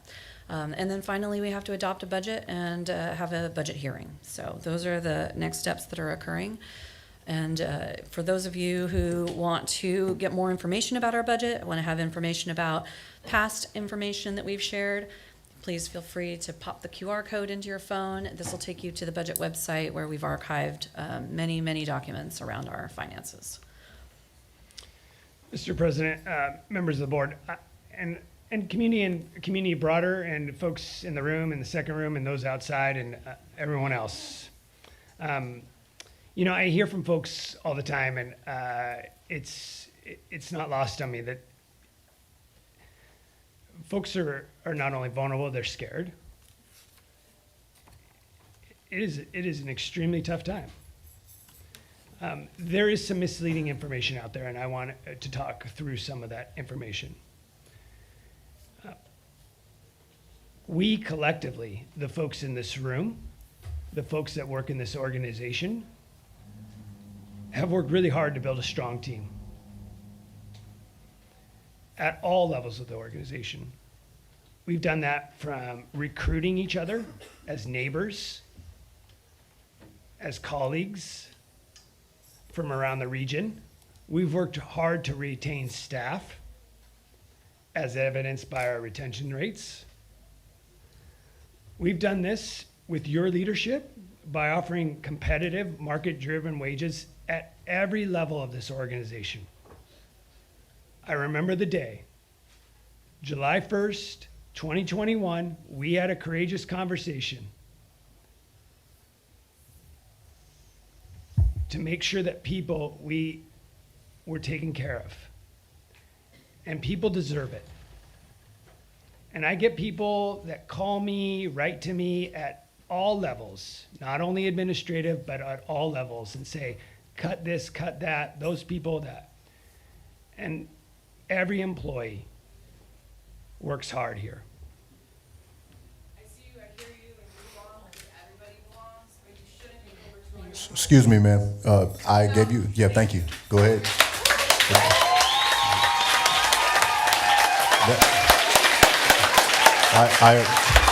Ladies and gentlemen, I appreciate it. I appreciate it. I have a vote too. Let's go ahead and here's what I'm going to say. We aren't here for the. I'm not trying to suppress, okay? But we are in a business meeting. If y'all want to do all of that, you know, it can go back to social media. But this is a business meeting, so I'm just asking, please. Okay? Thank you.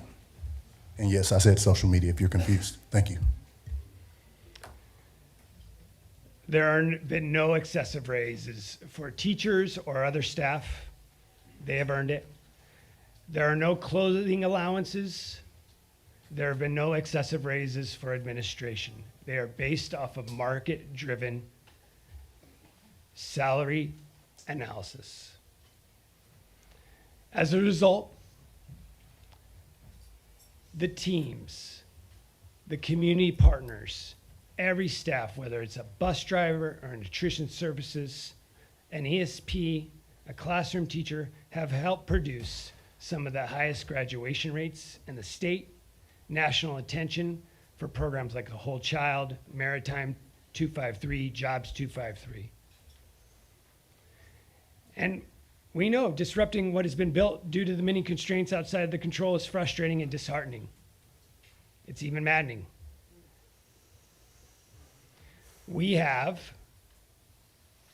analyzed, investigated, inspected programs and practices for efficiencies and effort and right size, and created sustainable structure for the future with kids at the center of those decisions.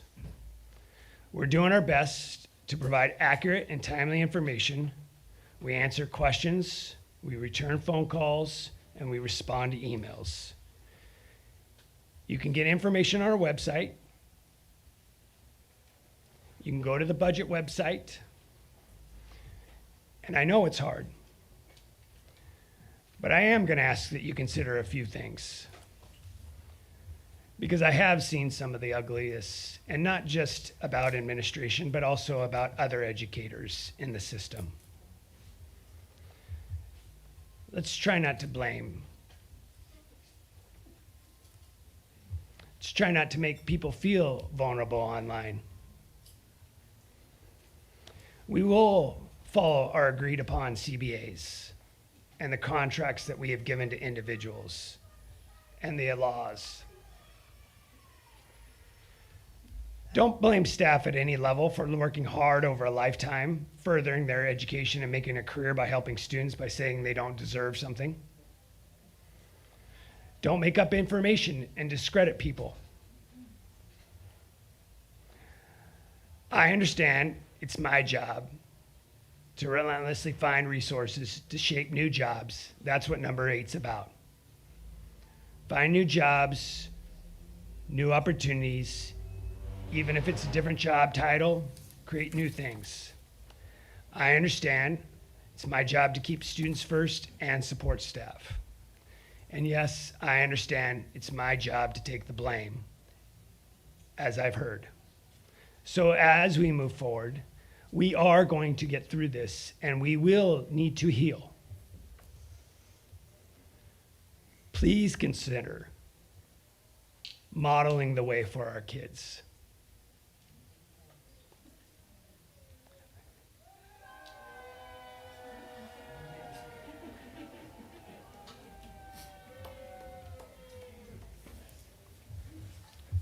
Just for clarification, is that the other room? Okay, I just want to be sure because I'll clear it all out if we got to clear it all out. We all know how they follow instructions. Go ahead, Josh.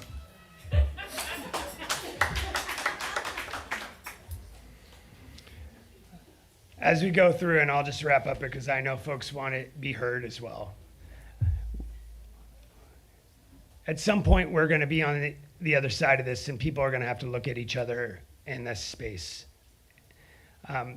As I've gotten emails and heard from different folks, sometimes those emails include individuals, and some of those individuals have also lost their jobs. As I've heard from other community members that have attacked labor groups, that's not okay. It's difficult. If you got to blame somebody, let's keep it focused, even if it's tonight. Keep it focused. Thank you. Those are my comments tonight. Appreciate it. We're going to move on to agenda. Go ahead. I actually had 2 questions. Oh, for sure. Roz Oh, around the I forgot presentation. Roz was still standing there. Go ahead. Sorry. Poor Roz, still standing. I know, Roz. No, I said. I just wanted, early on in your presentation, you talked about the grant funding that was rescinded by the federal government. Is that estimated amount about $5 million? Is that approximately how much been so far? The playground grant was close to $1 million. Outdoor education, I'm not sure. I don't remember. I'm sorry. That's okay. And then the mental health grant was many millions of dollars over several years. We've utilized at least one of the years. It's about 2.6. Yeah, 2.6 is what was left of that we will no longer have access to. Okay. Yeah. And then it's really more of a comment around the fund balance. I recall almost 6 years ago, before I joined the board, hearing about the fund balance and how the fund balance should be spent in certain ways. And I was, influenced by opinions. And then I got here, and within 3 months, COVID hit. And I remember at the time when we were very unsure of how long we would be able to pay staff. And that really was eye-opening to me to understand why the fund balance is set the way it is, the importance of it, because we literally were looking at not having the ability to pay staff when we were forced to close our schools. And so I think that contextually, it's really easy to forget like where things have been at. Finances have fluctuated so much in 5.5 years, in part because of COVID recovery funds, the impact of just responding to COVID. But I just think it's important. I just wanted to just verbalize that until I was here, I didn't understand fully the importance of why the policy exists and why that funding source is there, because it is literally for emergencies, and we have seen that we needed it, and we almost didn't have enough at that point. And so I think there are a lot of opinions about the fund balance that I've heard over many, many years, and I just think I wanted to surface that it was a very, very concerning period of time to consider what will happen if we run out of our fund balance back in the early part of COVID, and how are we going to pay our staff? And that was a big, big focus and conversation, was how are we going to take care of our staff in that situation? And so I just wanted to share my thoughts and perspectives about specifically the fund balance. President Strozier, before you move into item 9. I was going to ask if anybody else had anything else for Ross, because she's been up there for a while. I don't have anything for Ross. Thank Okay. you. Thanks, Ross. I just wanted to point out, before President Strozier has to bang his gavel, if you turn in a blue card before we actually read item number 9, you are able to speak. So if you do feel like you didn't have time to turn in that blue card, I'm stalling for you right now, because I know everybody in the room wants to be seen, heard, and respected and valued. And I'm giving you that grace to be seen, heard, respected, and valued, because there's rules within a business meeting. I know that we have a lot of blue cards turned in, but as I continue to stall, because I see people moving, get what you need done so that you can be seen, heard, respected, and valued. If you do need to make a very large, loud statement, there is an amazing rally outside. As a proud member of SEIU 95, I love sitting on that side of the room. And again, I am stalling because I'm also a union member, and I totally get it. So that time is going to run out very soon when I stop yapping, because then he has to move into item number 9. But I just want everybody in the room to understand, in a business meeting, the chair or president has to bang their gavel, and we have to follow the rules. I don't want to follow the rules either, but we do. So since we do, I just wanted to give people that grace and that time, because if you start yelling in the room, making grand and loud statements, the room can be cleared, the meeting can be adjourned, and then all the people who followed the rules and turned in that blue card won't be heard tonight. So again, I'm only whispering and stalling for you because I want to help you before he has to bang the gavel, and to respect you. I really do want to hear you all tonight. So with that, I stalled enough. So if they start doing it and you got to do what you got to do, that's up to you. Thank you. Agenda item number 9, members of the public wishing to address the board. I do understand that we have 18 cards, 19 cards. We got, oh, One more. sorry, I forgot. I was stalling for him.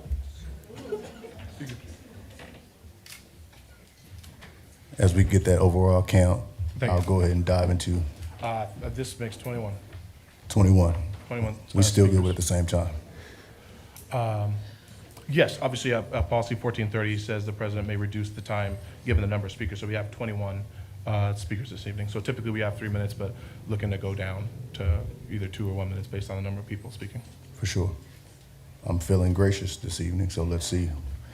School board members encourage your public participation. Your civil input is appreciated. Board members will not respond to your comments during the meeting. The superintendent or designee will follow up with you after the meeting if action is needed. Instead of speaking at a meeting, you may also send an email to the board at board@tacoma.k12.wa.us. Please contact the board and office in advance of the meeting for disability accommodations. Under Board Policy 1430, public comment, the board president may terminate an individual's comments when the allotted time has passed and may interrupt the speaker to require the same standard of civility that the board imposes on itself. Examples of uncivil comments include comments that are libelous or slanderous under a legal standard, are an unwarranted invasion of privacy, are obscene or indecent pursuant to the Federal Communications Act or any rule or regulation of the Federal Communications Commission, violate school district policy or procedure related to harassment, intimidation, bullying, or discrimination, incite an unlawful act on school premises or violate lawful school regulation, or create a material and substantial disruption of the orderly operation of the board meeting. The board as a whole has the final decision in determining the appropriateness of all such rulings and can maintain order by removing those who are disruptive. However, the board recognizes the distinction between uncivil discourse, which it will not tolerate, and comments about the board, the district, and/or staff that are negative yet still civil in nature. The board will exercise its authority to maintain order in a content-neutral manner. There are two ways that you can give public comment. One is verbal. We, as you heard, have 21 verbal comments this evening. You may have up to, I'll just say, the general counsel will call your name when it's your turn to address the school board. Please speak into the microphone. Tonight you'll have up to 2 minutes to share your comments, or if there are a large number of speakers, time may be limited at the president's discretion. 2 minutes it is this evening. Option number 2 is written comment. There are 18 written comments submitted, and they are attached to the agenda and linked online if you would like to access them. Ready to get rolling, General Counsel? Yes, and if you hear your name called, we'll call 2 people at a time so the next person can get ready. And if you're in the overflow room and you can hear my voice, if you hear your name called, please come on in and so that we can have the next person ready after the first person's done. So the first speaker we'll have for this evening is Nolan, no last name provided. And then the next speaker after Nolan will be Kylie Waddle. Nolan, N-O-L-A-N. Oh, they're checking for. Very good.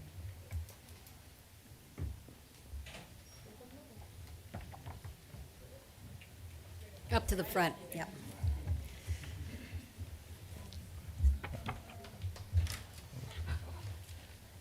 Give me just a second to grab my notes here. Hi, I want to provide you guys with the empathy and understanding you're asking for, but that's very difficult to do when I don't see that being reciprocated for our teachers. And it seems to me that you don't understand the impact they have and the broad details that they have, and you choose to focus on the nuance of individual budgets, of what is going on at higher levels, rather than focusing on the pure power and importance of the things that these teachers hold. Teachers have done incredible things, both for me, and losing these teachers would be something that would be absolutely devastating. I'm a student of Idea High School. We're losing Tony and Merwin, 2 fantastic teachers. Merwin has made great and fantastic strides in our ethnic studies department, in our English department. I've never even had a class, but I've seen students who've improved every day, who have changed their mind on things, who have grown so much, and they're losing just a beautiful mind. He was incredibly good at educating, and this is happening to thousands of jobs at an expense that feels to me to be unfair. And I'm not the greatest at math. Perhaps I'll get worse at it as I lose educators. But I would encourage you to look closely at what you were doing and what you were willing to provide for yourself without considering others, without showing empathy for your fellow man, just for the people around us. I would ask you, please, as a plea of empathy, to consider the students and to consider how important these teachers are to us. Thank you.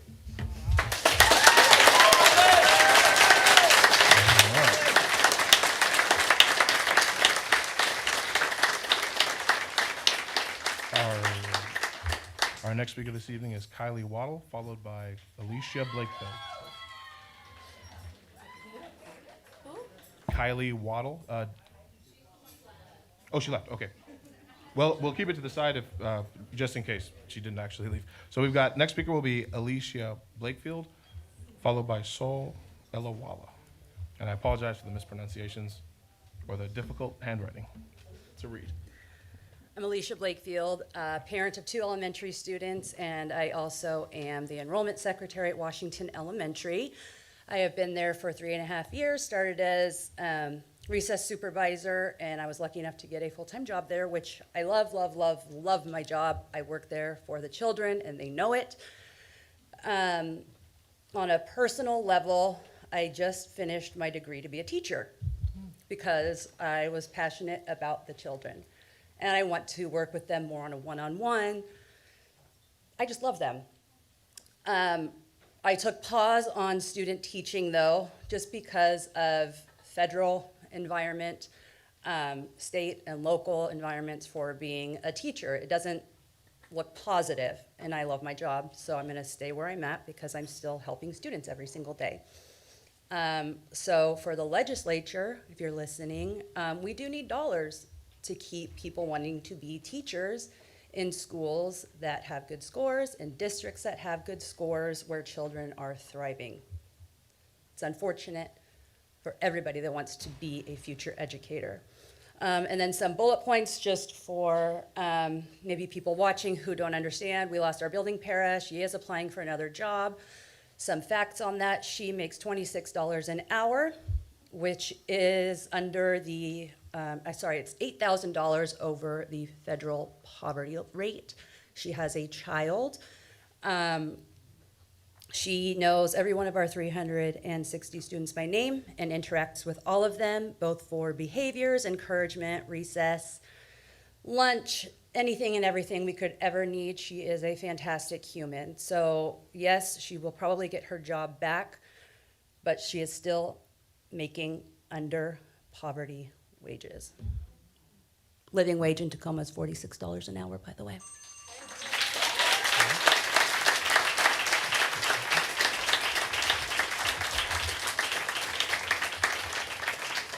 All right.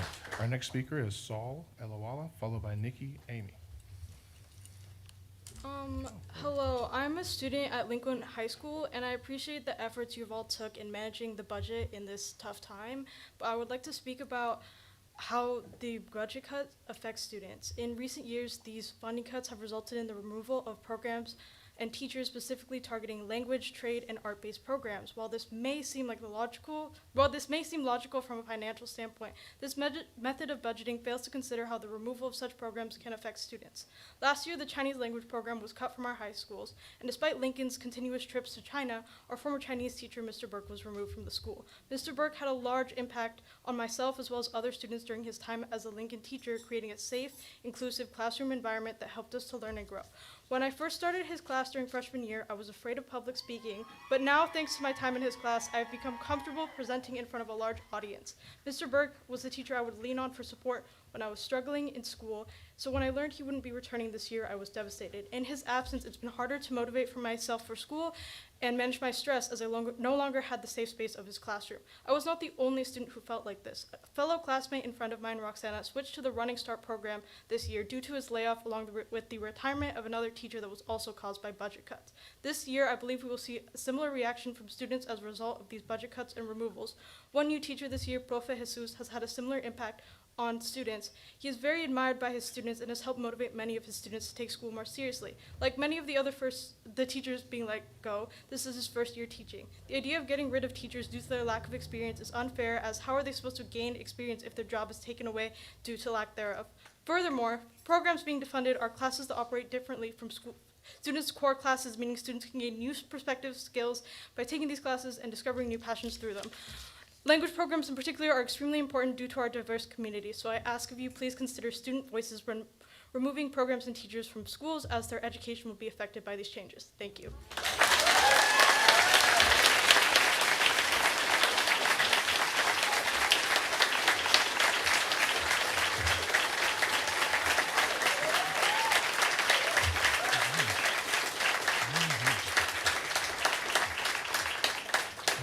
Our next speaker is Nikki Amy, followed by Tabitha Plotke. Hi. First of all, thank you for pronouncing my last name correctly. Nobody does. You must have had a great teacher. I've got a funny to pronounce last name too. I am currently, for the next few weeks, a peer inclusion preschool teacher. I'm not here to talk about me. I'm not here to talk about teachers and our importance. We all know that. I'm here to talk about my kids. I will fight and advocate for them whether I am their teacher or not. We have kids in my program who need the program, and they're being put into inappropriate placements where their needs will not be met, where their time will not be met.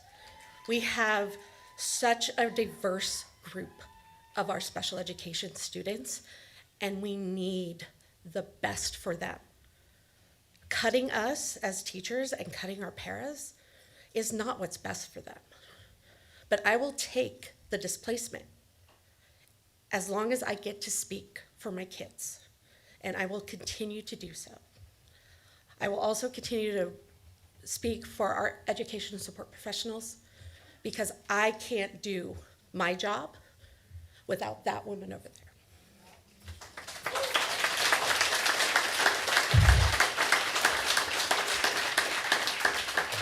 ESPs are just as valued and important as certificated staff.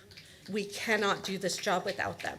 Our kids thrive because we have ESPs and we have committed special education teachers. This will help us reach the goal of inclusivity, but cutting them and making them go into classrooms that they are going to sink in, they're not going to get the attention they need or the resources they need, is not serving them.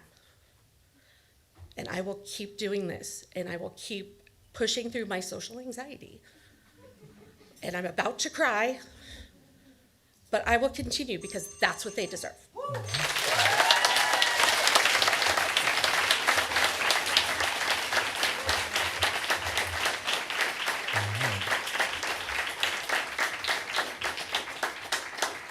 Our next speaker is Tabitha Plaki, followed by Jennifer Boutel.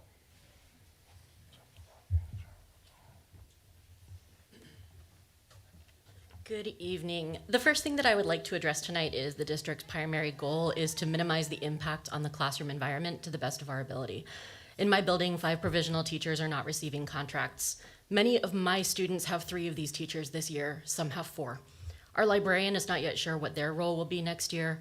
All 6 of these educators are active in our school community. They direct plays, advise clubs, coach athletics, chaperone trips, and mentor our students. Along with the emotional impact of losing these individuals, the remaining teachers will inevitably feel a shift in our class sizes and responsibilities.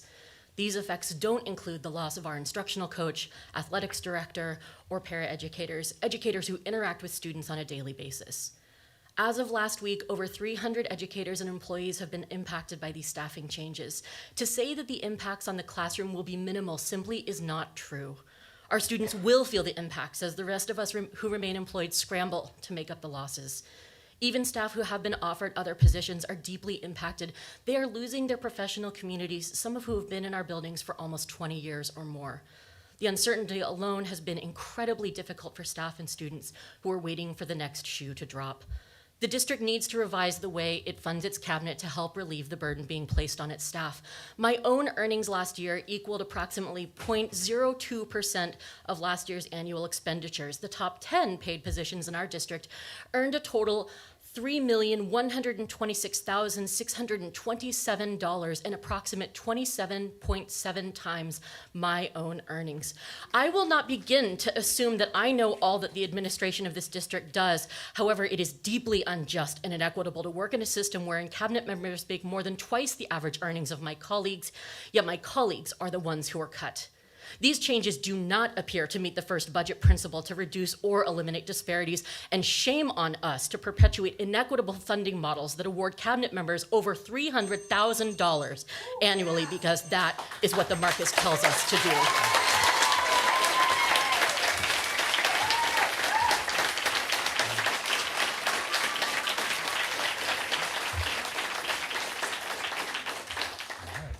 Our next speaker, already here, good to see you, Before- Jennifer Boutel, and then we'll have Carrie Madden after. Before she gets started, I don't want anyone to interrupt, only because when you interrupt a speaker while they're speaking, their time keeps going. So if you could try to hold your applause to the end, I just want to make sure that everybody gets their full 2 minutes. So if you could try, because I know I want to snap too, but please don't interrupt, because when they get paused, they don't get to the end. And I didn't hear her last statement. Yeah, so after Jennifer will be Carrie Madden. Good evening. My name is Jennifer Boutel, and I teach business and computer science at Foss High School. I also have the honor to serve in union leadership and on this year's bargaining team. I'm mindful of that right now, and so I won't speak to specifics. I do want to speak with the board tonight about the importance of healthy disagreement. In the current political climate, it is easy to forget that good people can disagree about how to do the right thing.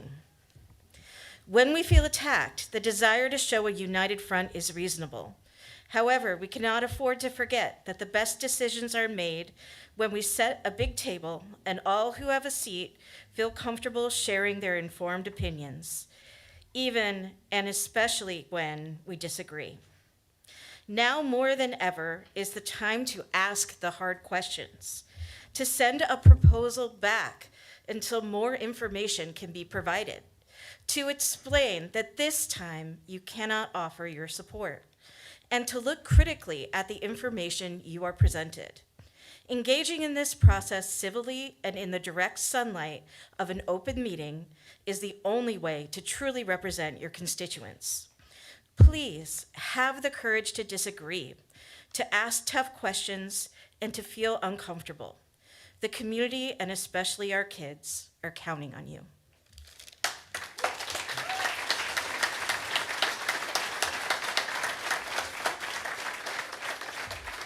Our next speaker will be Carrie Madden, followed by Gwen Lewandowski.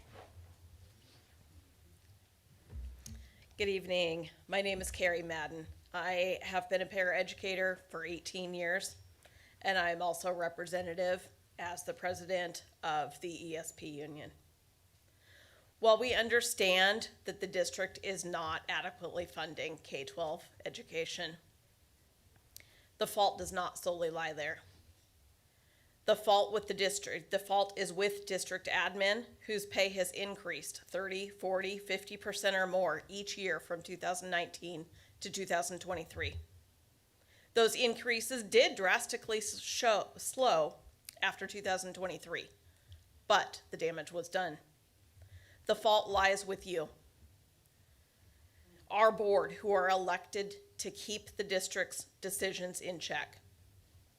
You allowed continued spending without the revenue to support it. Your job is to push back, not when needed, not to be a rubber stamp. But now, who is suffering because of all these mistakes? The lowest paid staff and the students that they support. That's who.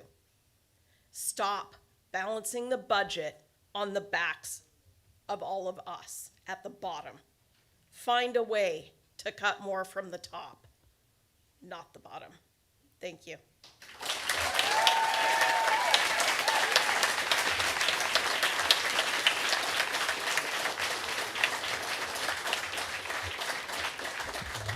Next, we've got Gwen Lewandowski, followed by Angel Morton. Thank you. My name is Gwen. I'm an ESP at Hilltop Heritage in the RISE program. I'm here today to show up for my union siblings, my coworker, everyone that's losing their jobs in these, I think I just heard them referred to as easy cuts. Now I'm gonna give up 5 seconds. Do these cuts feel easy? No. Hell no, they don't feel easy at all. Our ESPs, our OPs, our provisional teachers, those of us that don't make the big bucks, but we do a lot of heavy lifting. And I'm here with the ones that cook the meals, that drive the buses, that keep our schools clean and safe. We keep them functioning. You're not gonna balance your budget on the backs of us. Who's accountable for the $30 million deficit? Everybody's talking about y'all's salaries. Your staff, the families, the papers, the TVs, everyone. Outside, hundreds of people were chanting, defund admin on the march here. Everyone here tonight is here to support our staff, our students, and safe schools, and each other. Labor standing together too. Every time y'all go fill up your gas tank, have a nice dinner, or take a vacation, know that many of your staff, like the families we serve, we gotta get food banks and get assistance just to keep the lights on and survive. If I work 3 jobs, pay my rent, raise a kid as a single mom, and I can figure out my budget, y'all get paid enough to figure out yours.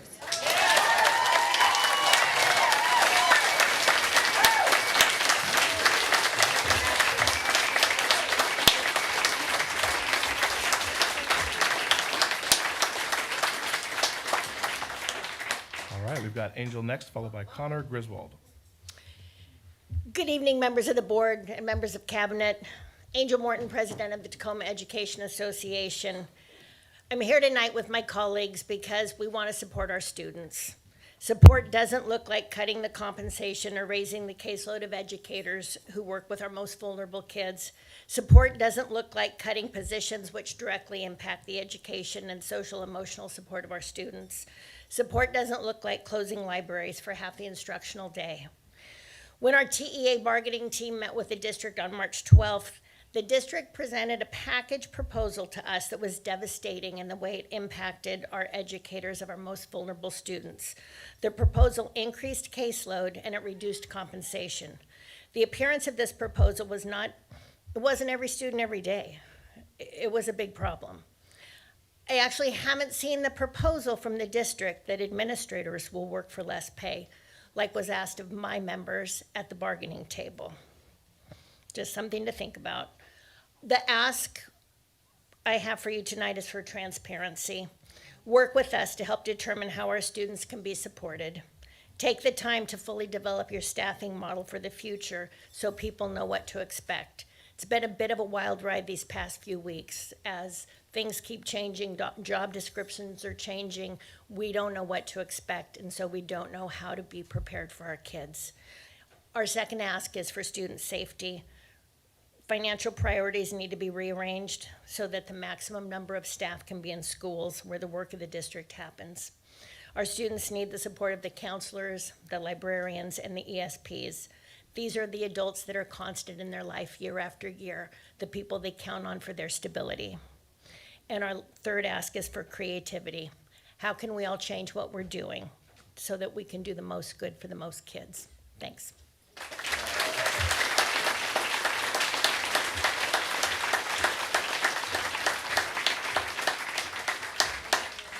All right, we've got Connor Griswold here, followed by Carrie Patrick. Good evening. My name is Connor Griswold. I'm an ESP at Fawcett. What we are seeing from Tacoma Public Schools isn't fiscal responsibility, it's a class war. Regardless of your provisionary work with the union, the district is renaming positions which circumvents union contracts, a textbook unfair labor practice. As these losses come to pass, you'll be inviting a costly PERC complaint and a potential lawsuit for a breach of contract. Is this your fiscal solution? Recently, TPS reopened jobs for just 5 days, requiring staff of over 20 years to submit a resume and seek references, which they haven't done in decades, while pinning educators through a funnel where only 60% of them will come out with a job. The Tacoma News Tribune has had some great articles recently. Imagine next week's headline, School Boards Pushes to Break Labor Laws.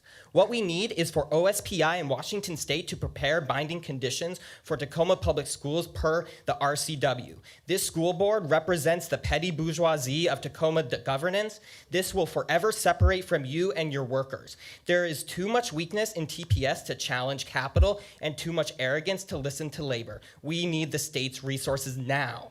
May I echo you this? This system here, the ruling class, will always declare that suffering is inevitable for us, the working class. Well, here's what that suffering looks like. ESPs skipping meals to buy school supplies, teachers working second jobs instead of doing curriculum management, and students losing bilingual staff because you'd rather protect six-figure consultants. You're not acting like educators, you're acting like capitalists, exploiting our labor while lecturing us about sacrifice. The students don't need your tears, they need their teach to show up, and we can't show up if we're priced out of existence. The feelings of top earners like you guys does not represent Tacoma and should never be centered in a conversation. How dare you think that you are the same as me? I got bars with children singing my praises from our work. I'll always take that over $300,000.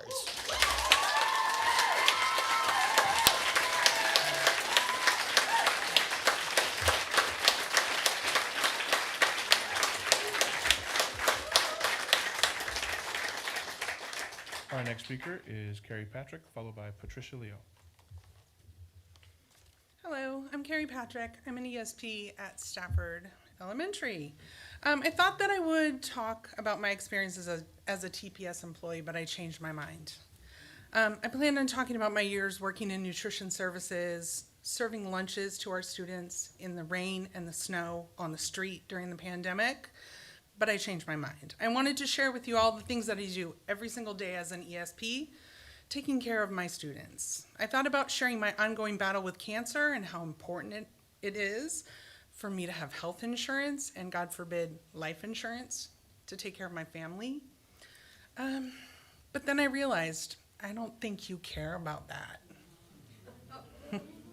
The only thing that I think the district cares about is keeping parents happy. So I decided to talk today about my experiences as a TPS parent. When my daughter was in middle school, she went through an extremely difficult time. She was the victim of assault in a Tacoma public school, cyberbullying, harassment, and intimidation. When we finally got her moved to Baker Middle School, a safe school, it was not the administrators or the district superintendents who saved our girl. It was an ESP named Miss J. Miss J oversaw in-school suspension, where unfortunately my daughter spent a lot of time that first year at Baker. Miss J's job was to monitor the ISS room, but she did so much more than that. She taught my daughter coping skills, she comforted her on her hardest days, and she taught her accountability. She taught her that when we make a mistake, she had to fix it, but first she had to own it. I think of Miss J often. She was an important part of the village that helped us to raise our daughter. That is what the people that this district has dismissed mean to the families that we serve. When you're careless with district funds, you're careless with our children. Fix it.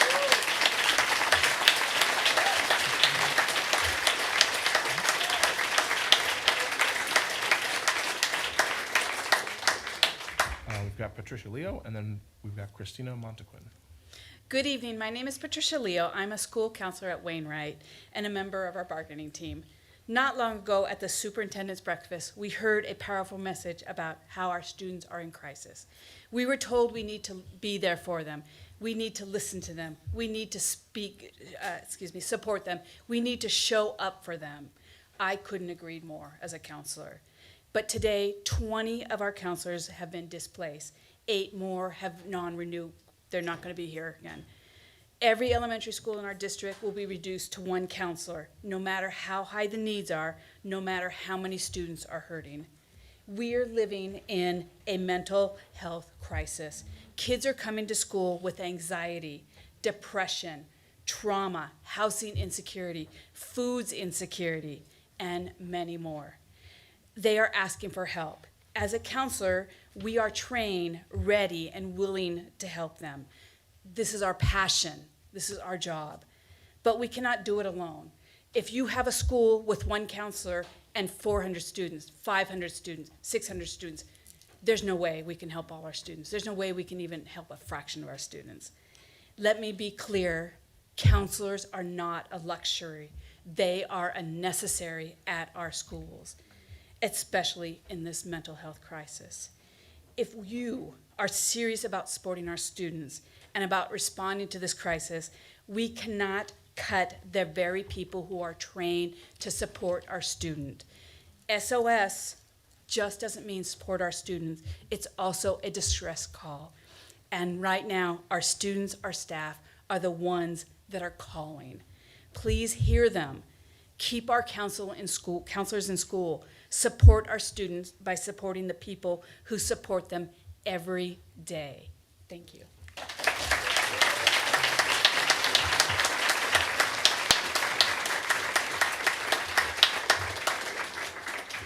Our next speaker is Christina Montequin, followed by Jana Cuyocho. Hello, I'm Christiana Montequin, and I'm an elementary special ed LRC teacher. Hi, Anna. Early this year, I reached out to share the overwhelming challenges of this role. Since then, I've taken action. I started a PLC group with other LRC teachers, and unsurprisingly, we're all facing the same struggles.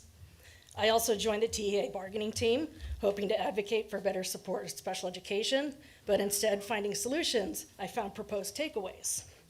More responsibilities and potentially larger caseloads.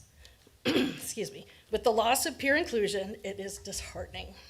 Here's the truth. I can't do my job. It's really hard to admit, I can't do it.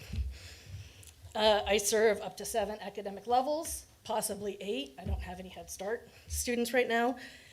While writing IEPs, searching for curriculum, collecting data, delivering instruction, and tracking behaviors, all within 7.5 hours a day. It's not sustainable. Honestly, I don't think it's possible, and it's not fair to our students. I know I'm not alone. Many of us feel the same way, but few are willing to say it out loud. We cannot meet the growing demands of this job. We need more support, and we need it especially in the early years. We need help, our student needs help, our students need help, and we need it now. Thank you.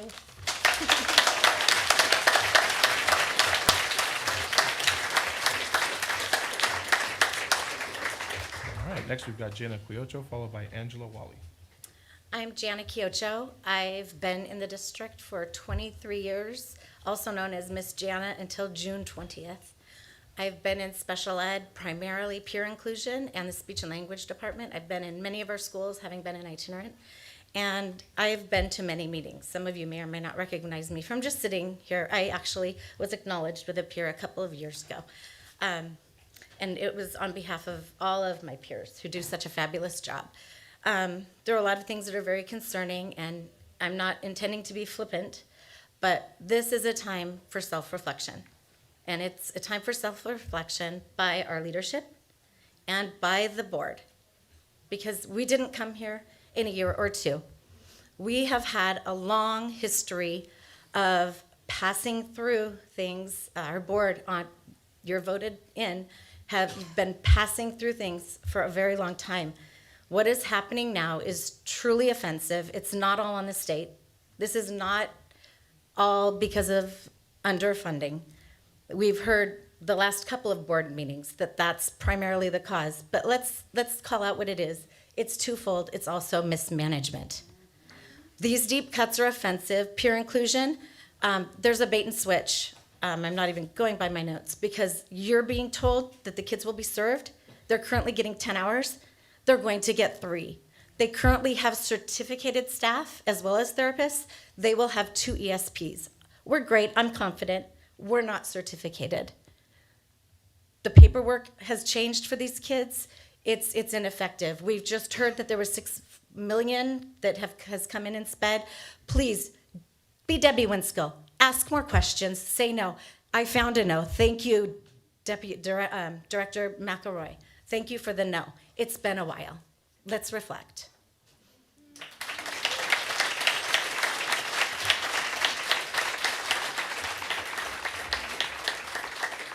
We've got Angela Wally, followed by Joshua Barber. Good evening. My name is Angela Wally. I'm a lower L teacher at Geiger Montessori and a member of the 2025 TEA bargaining team. You might also recognize me from TV Classroom. This fall, my 13-year-old niece Hayden was sworn in as Mukilteo's junior police chief. Her official order of business was a charge to the council. Hayden is blind, has autism, and deals with serious heart conditions. She explained her disabilities were not what made life difficult. It was a lack of forethought around accessibility and inclusion in their community and schools. She didn't know an example would actually happen to illustrate this as she was sworn in. The mayor forgot to get her speech in Braille or large print for her. She had to tell him she couldn't see it. She challenged the council to make decisions where accessibility and inclusion were a first lens decision for every decision they make, so all community members could thrive. Our district is in a crisis. Our community elected the 5 of you to ensure that decisions the district leadership makes are the student-centered ones. I'm going to give you the same charge. We are counting on you to ensure that all decisions made, including cuts, ensure that equity, inclusion, and accessibility are present for every single child entrusted to us. We need you to look at the cuts already made and the cuts coming up with scrutiny. Make sure they are student-centered and they provide us full transparency as to why it's these student services you are cutting.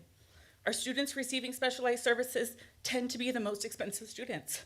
However, that doesn't mean we cut their support first.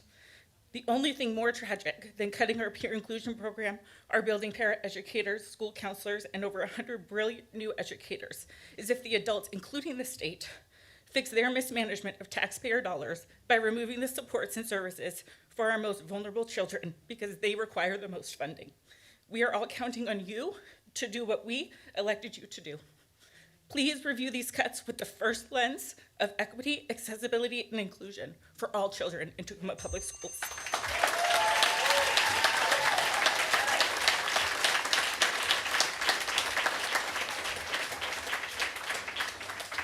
All right, our next speaker is Joshua Barber, followed by Tiffany Rusian. Good evening. My name is Joshua Barber, and I am a sophomore at the School for Industrial Design, Engineering, and Arts. I am here to represent Jobs 253, Beyond the Bell, and Elements of Education. Working with students for about 3 months now, it's changed how I view kids. I personally do not want kids. They're expensive, but and I've never had siblings. I've always been an only child, so it gets really lonely. But in the past few months of working with kids, I've learned that kids are not as bad as I think they are. They have their own problems, and I mean, everyone does. I enjoy working with Jobs 253. I work as a site lead at Manatee Park Elementary School. This program, Jobs 253, Elements of Education, and Beyond the Bell, has actually helped me get a summer job through Metro Parks Tacoma, which is important to me because I grew up in a struggling household, and I work 2 jobs, my mom works 1 job, and we still struggle to pay the bills. It's helped me grow as a leader because, it gives me a leadership opportunity. I like being in leadership positions. I feel like I strive in those positions.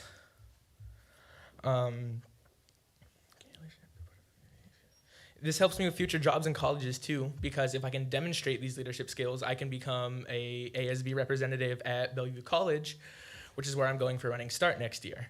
It also helps me find future jobs in education or in therapy, working, any type of job that works with children. Thank you.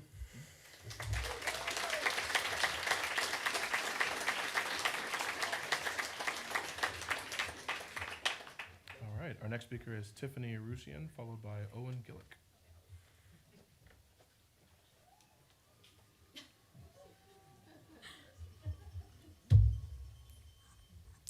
Good evening, board members and community at large. I am Tiffany Rusian, and I'm a 5th grade teacher at Stanley Elementary and the parent of 2 TPS students, and I am greatly worried about the state of our schools. The kids are not all right. We already lack the supports they need to meet the ever-growing academic, social, and emotional needs of our students, yet over the last 2 weeks, you've cut counselors, librarians, instructional coaches, office professionals, and most ESPs in our district. These cuts are going to have absolutely devastating impacts on the school communities across this district, including my own. We lost both of our building ESPs that just last month were recognized by this board for their contributions to our school. These 2 do everything in our building from providing bathroom breaks to running lunch and recess to chasing down students who have eloped. They step into classrooms to sub when we are shorthanded. They provide tech support, one-on-one interventions, translation services, and data tracking support. They take on physical attacks almost daily, yet still show up for our kids. Devin is the beating heart of our school. He brings joy on the rough days. He is a safe space for our students, and he is one of the first people to show up at your door if you need him.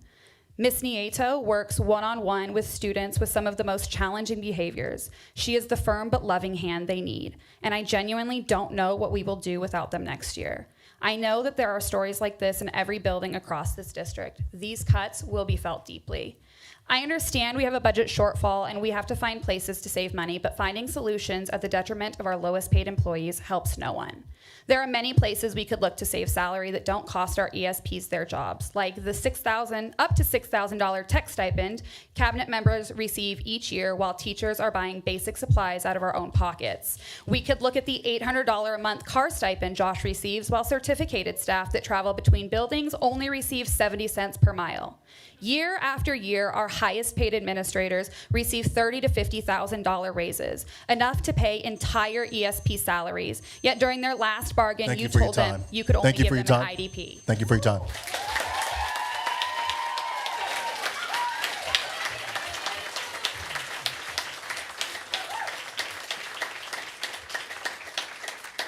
Our next speaker is Owen Gillick, followed by Shai Jansen. Hi, sorry. Good evening, Tacoma Public School Board, but I don't, okay.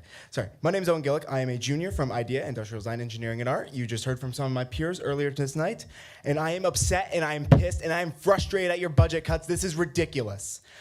You are actively getting rid of one of the most valuable teachers to me personally, and I'm gonna tell you about her. So there's a personality to the person you are getting rid of.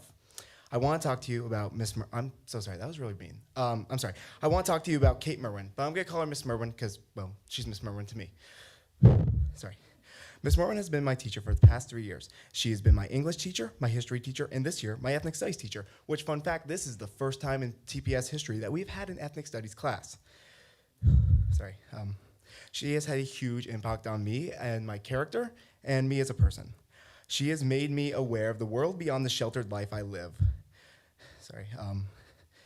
Beyond the sheltered life I live. From a formerly black and white worldview to a full color scale of the world I view. She has really opened my eyes to the world beyond where I live.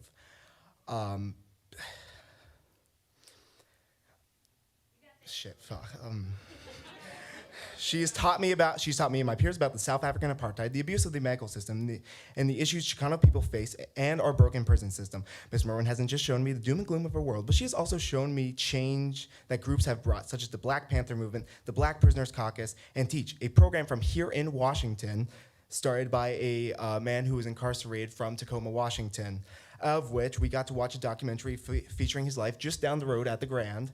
And we got to talk with the subject of the film, and we got to talk with the director. That was an incredible experience that Ms. Merwin gave us. You are actively getting rid of an incredible member of our community because of your failure to budget. This is your failure, this is your fault, and I am tired of this.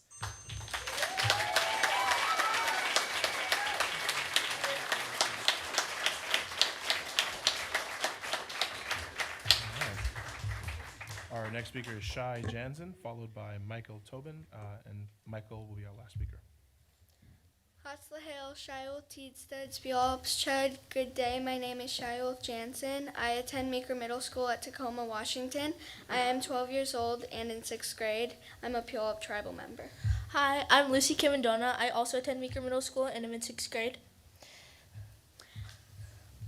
So we lost $30 million for our district, and our school doesn't have enough money to pay for our teachers, especially one teacher who really is a good friend and parent. This makes me feel really upset and feel like there's no other way to deal with this.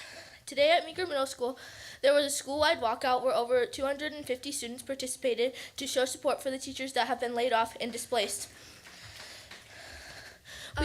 We took 30 minutes out of our first period to go, and we walked around the school onto the track and chanted for all the teachers to make them feel supported.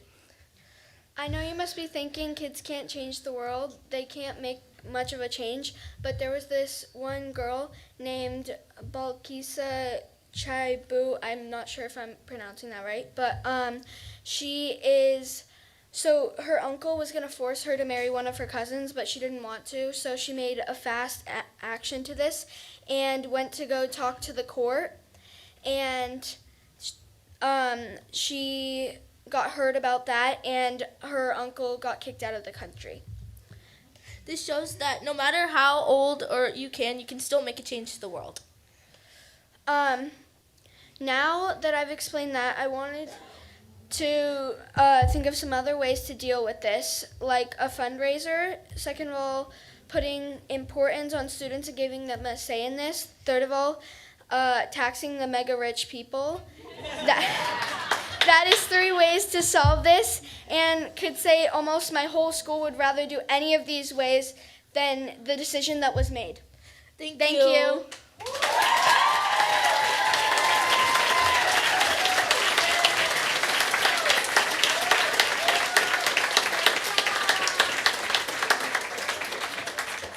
All right, our last speaker this evening is Michael Tobin.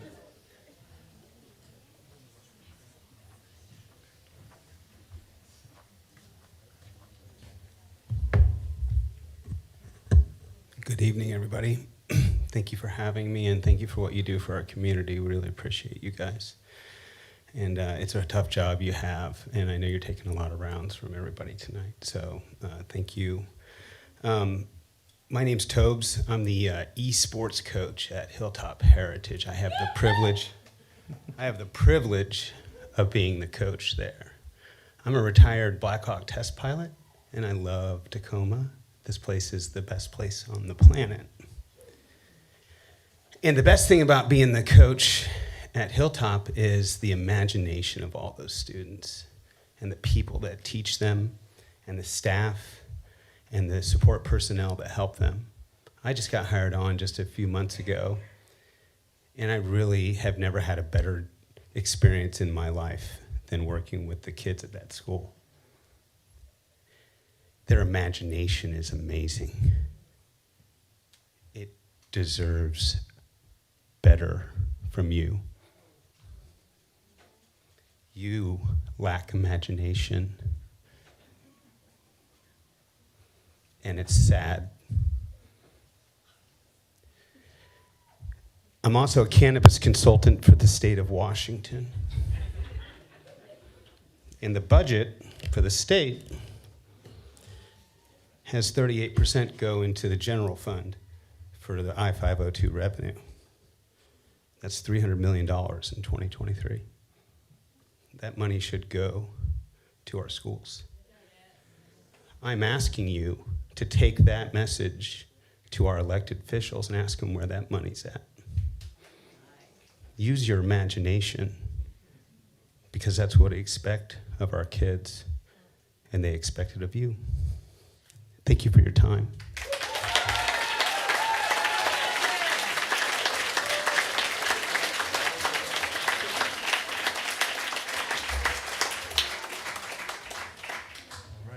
Agenda item number 10, consent agenda. I move to adopt. It's been moved and seconded. Any questions, comments, concerns about the consent agenda? Hearing none, all those in favor? Aye. Aye. Any opposed? Hearing none, it passes. Agenda item number 11, policy matters, there are none. Agenda item number 12, financial report. The district's next monthly financial report will be presented on June 12th at the board business meeting. Monthly financial statements can be found on the district website, www.tacomaschools.org/department/business and finance. Agenda item number 13, curriculum and instruction. 13.1, approval of interlocal agreements between Bethel, Chief Leschi, Clover Park, Federal Way, Fife, Franklin Pierce, Ording, Peninsula, Puyallup, Silicon, Sumner, Bonnie Lake, University Place, Vashon Island, and White River School Districts, as well as Tacoma Public School District number 10 from June 1, 2025 through August 31st, 2035.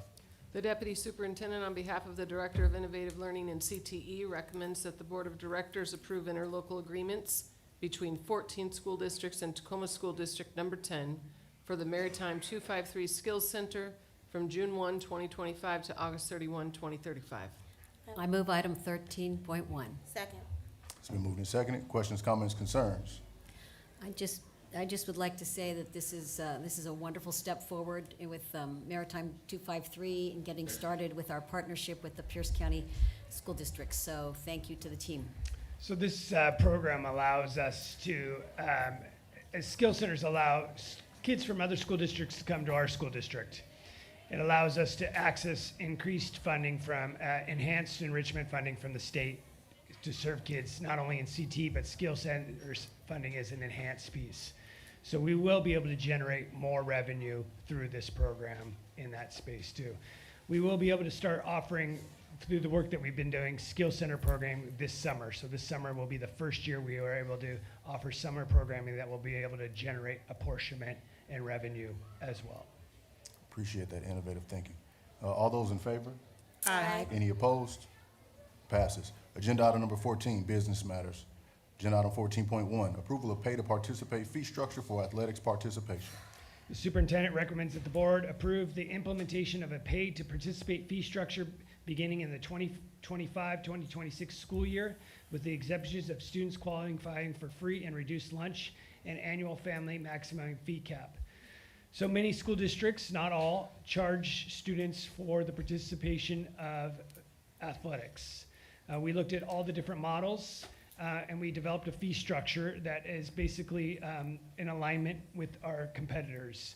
What is unique is we put a maximum capacity on that. So a family that has multiple students that plays multiple sports, no matter what their income, would play a maximum price range in that.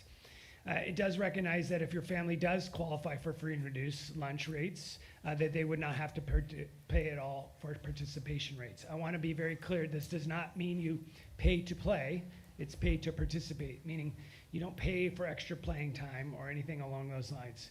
You do have to fill out the free and reduced lunch application to qualify. So next fall, and we'll work on communication plans, we need families to do that. So that is what we are asking you to consider. We spend approximately $5 million in local levy dollars to support athletics. And as you can see in our current financial state, we can no longer afford to do that. With those caveats, I move item 14.1. Second. It's been moved and seconded. Questions, comments, concerns about this item? I do have a question. So in the, 1 second, Lisa. yeah, can we close that back door, please? Renee's trying to let people out. Appreciate it. It's just really difficult to hear. Thank you, Renee. So in the agenda item, there's proposed revenue for each school. And I just was curious how that funding will just be assured that those buckets of funds go to each of those schools. The buckets will not go to each school. It is an example of, it will go to the athletics department. It will be to pay coaches in there. It is an example that based off of athletic participation, you could see by school what the projected revenue could be. Okay. It is important to note that no student will be denied participation. We recognize that there are many families that may get into a difficult financial situation. And so our recommendation to you is very clearly, if a family comes to us and says, hey, we don't qualify, but we just can't afford, we're not going to turn a student away as well. So what we looked at is analysis based off our previous year's participation rates to try to say what kind of revenue could we predict and so we broke it down by school.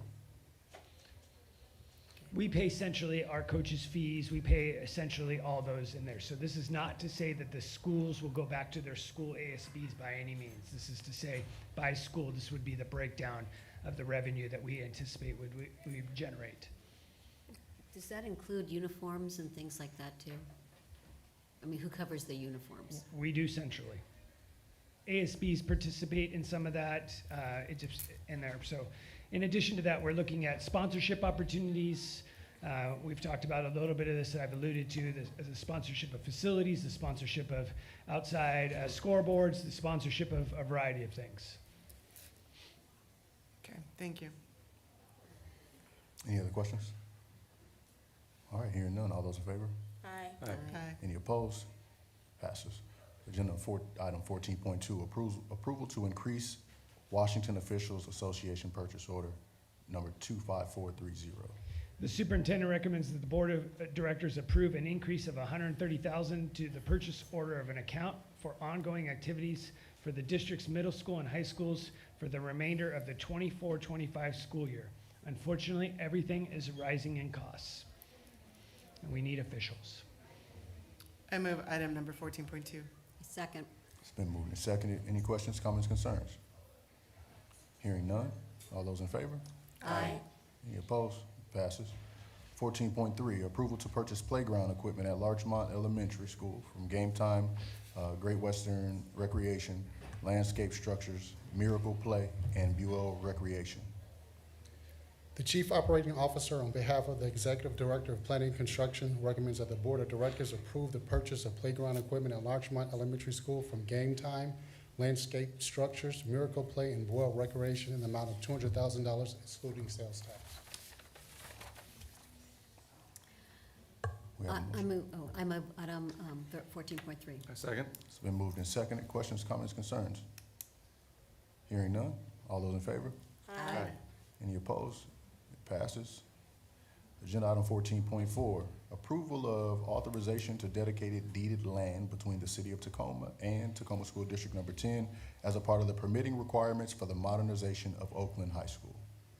The Chief Operating Officer, on behalf of the Executive Director of Planning and Construction, recommends that the Board of Directors approve transferring deed interest to the City of Tacoma for approximately 520 square feet for a portion of parcel number 644-500-2381 to be used as public right-of-way, the authorization to dedicated deeded land between the City of Tacoma and the Tacoma School District Number 10 as part of the permitting requirements for the modernization of Oakland High School. I move item number 14.4. Second. It's been moved and seconded. Any questions, comments, or concerns? Hearing none. All those in favor, say aye. Aye. Any opposed? Passes. Agenda item number 14.5, approval to increase first alt contract, number TSD-24-147 for alternative vehicle transportation services. The Chief Financial Officer recommends that the Board of Directors approve this action to increase the first alt contract, TSD 24-147, in the amount of $228,885.85 for alternative vehicle transport services for the remainder of the 24-25 school year. This will be paid for out of the general fund. And these are for, again, increase in cost of services. These are services that we provide to transport students who are suffering from homelessness, or foster students, where we have to provide them with access to their home school in the period where they are suffering from homelessness. Can I just ask, Roz, is this something that's an unfunded mandate? Do we that- have to make a motion though? Did we do that? No, we Okay. didn't. We did, and then, That's fine. right, okay. Who's moving it? I move item 14.5. A second. It's moved and seconded. Now you go.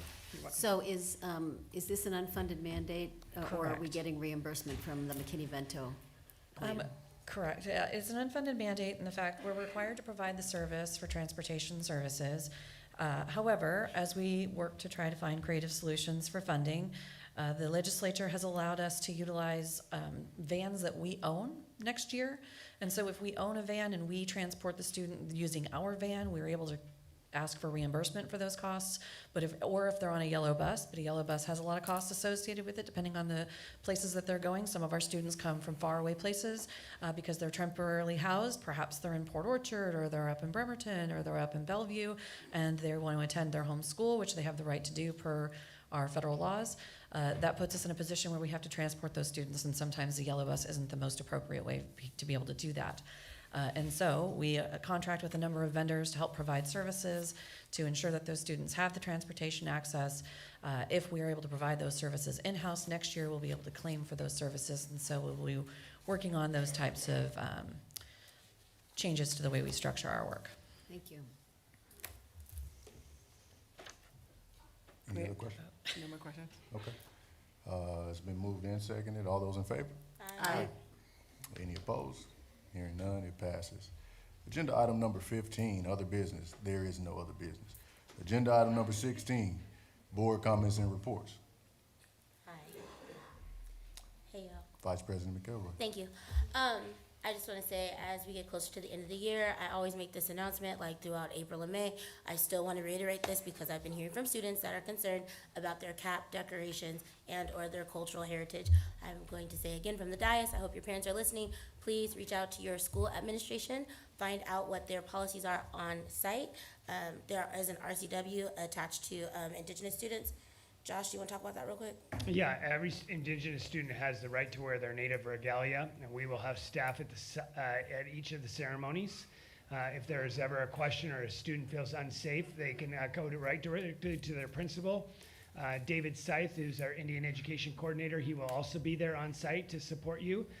But we've done plenty of trainings and supports with all of our high school principals, so we're there for you in that space.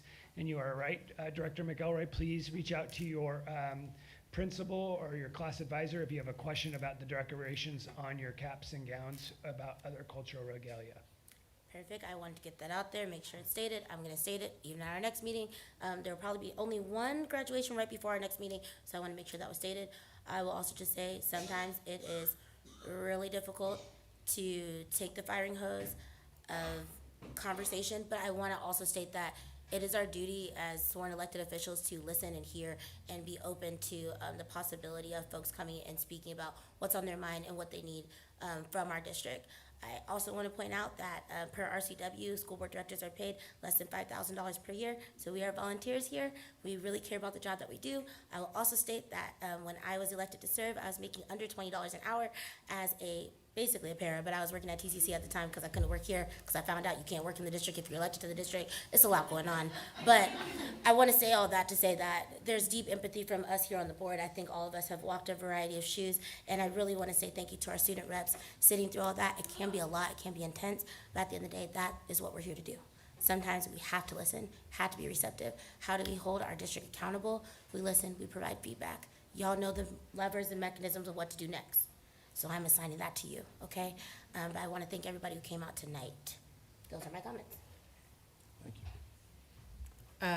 I'll keep it short. Last night, I had the opportunity to attend a workshop at Silas for the Division of Vocational Rehabilitation, DVR is the program. And they provide services designed to help individuals with disabilities prepare and get and keep jobs as they exit school services. And so last night's workshop was aimed at 11th and 12th graders and their parents and guardians, and targeted at students with IEPs for 504 plans and or documented disability. So it was extremely informative just to learn like the different services and supports that are made available. And actually through the DVR, students are eligible for job experience programs through DVR from ages 14 to 22, I'm pretty sure, which was new information for most of the folks that were in the room from what I gathered. So anyways, it's a pretty remarkable program, and just an opportunity and to learn just some of the things that specific families have to go through to help support their student, their child to be as independent as they can be, and be as thriving and successful in that. So it was a really heartwarming and informative experience. And then the night before, on Tuesday, with Director Bombright, we had the opportunity to participate in the Indian Education graduation ceremony, which is probably the most meaningful graduation ceremony that I get to participate in, and I try never to miss it. But to meet students and families, students and their families from tribes, because we are in an urban area. There are Native American and Alaska Native and Indigenous students from all over the country. And so just to learn about their culture, heritage, to see the regalia that they came with was just really beautiful. And the other meaningful thing that happens is students get to nominate a teacher. And so the seniors get wrapped in a blanket. That's one part of the ceremony, and the blanket is represented in the region of their tribe. And each blanket is just really beautiful, and their teacher gets wrapped in a blanket as well. And so I got to read some of those letters with the students and the teachers there last night. And it was emotional and really beautiful. And I just want to give David Scythe and Robin and Liz in the Indian Ed department, they just continue to do an incredible job in serving this population of our students. You done? Can I get a good? So just to follow up on that, the other thing that each student gets is a drum that's handmade and then hand painted by, and I can't write, what? Well, it's one of the elders in the tribe who does this. Mr. George Zanunga. Mr. George Zanuga, and a very talented man. He is a TPS student. He was a TPS student, yes. And so he came up through the ranks at TPS, and he has been doing this for several years.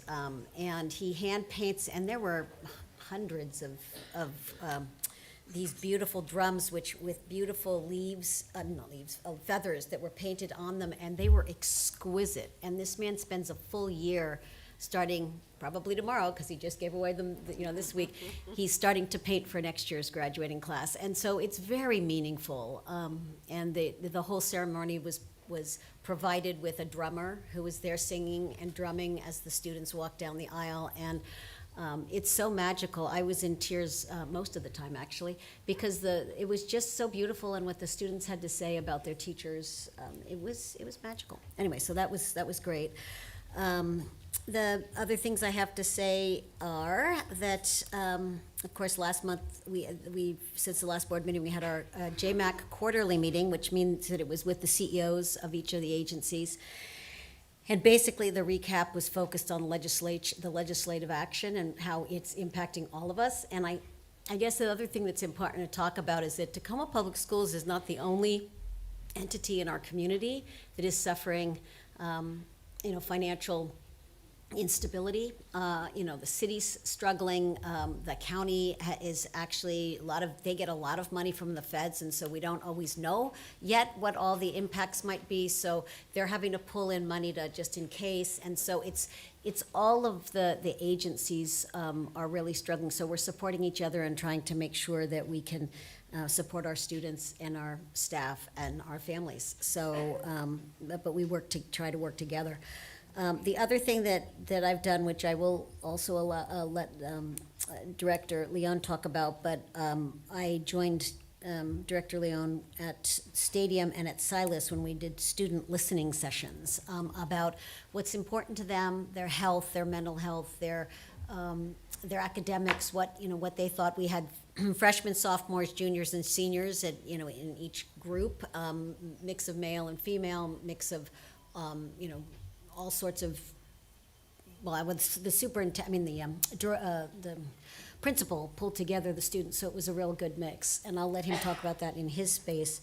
And then the other thing was, another magical thing that happened was, yesterday I was at the opening of the Patty Sewer Place, which is a senior low-income housing project in the Lincoln area, and the best part about it is it was a joint project with the Asia Pacific Cultural Center and in partnership with the Low Income Housing Institute.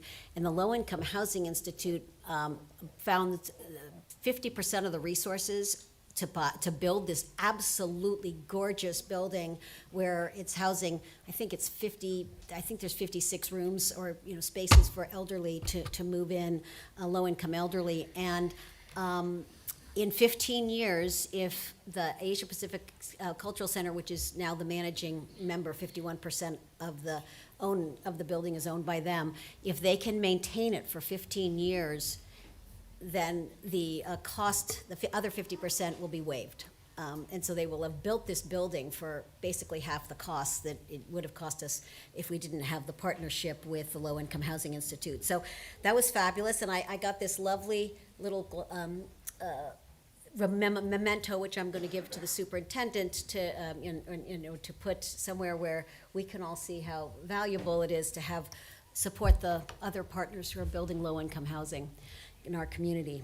The other piece I wanted to say is this morning, several of us were at the superintendent and the deputy superintendent and the President Strozier and I were at the Empowering Youth Luncheon, which is the 25th anniversary to celebrate the College Success Foundation. And I am going to let President Strozier talk more about that because he was a featured speaker at the event. And but just want to say that the College Success Foundation has been critically important in helping students once they've graduated to be successful in their college or their after career. So it is. It was a wonderful event this morning, very uplifting, even despite the fact that they themselves lost a significant amount of state money, which is going to really, unfortunately, mean some of their staff is not going to be working in some of our schools anymore, which is very tragic. But I will leave it at that, and we'll turn it over to whomever, Dr. Leon. Sure. Yeah, we had some good, really thoughtful listening sessions at Stadium and Silas together. I also visited Truman that same day and had a listening session there. Similar format that you just heard, 5 kids without teachers, administrators in the room so they could speak openly about pros and cons, critiques, and what's going well with their schools. So they had some things they thought could be improved, but really the majority of what they said were good things around strong academics, strong support from staff and teachers. They felt safe. Mental and physical safety was high. They had comments around digital safety and what that looks like with regard to cell phones, and they had things to say about that. But also, a key thing was that they felt like they were learning and they felt safe, which I was very glad to hear with everything that's going on around the city and the world right now. We had similar visits. I mentioned the other visits I've had to now almost all the high schools, not all of them, but a good many of them now.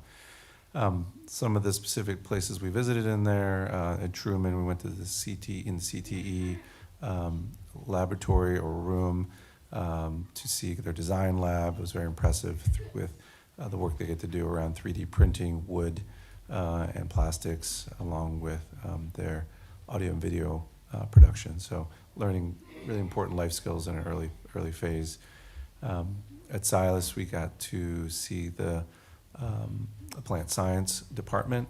That might not be the right word, plant science, but in the greenhouse, and see how the students learned how to really care for and put on an amazing plant sale. We happened to be there right during the plant sale. So, and it was right as Mother's Day was about to happen, so I dropped a lot of cash on some nice plants, and my mothers and my family love them.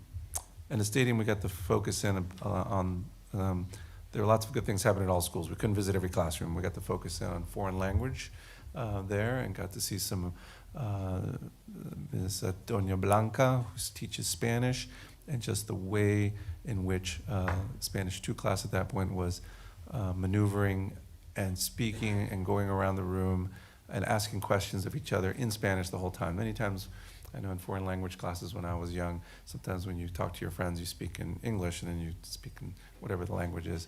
They were all speaking in Spanish almost the whole time, and just enjoying themselves and learning. So I just want to thank all the staff that had us at those schools and the students for being, giving us their honest opinion on many things. So, and we brought those back to some of the administrators, and we'll continue to do this. Thank you. Thank you all for your comments this evening. Agenda item number 17, announcement of next regular board meetings. June 12th, 2025, 6 p.m. is a business meeting. June 26th, 2025, 6 p.m. business meeting. July 10th, 2025, 6 p.m. business meeting. Those will all take place here. Agenda item number 18, I will adjourn this meeting. Thank you. We'll be moving forward to an executive session that is closed to the public.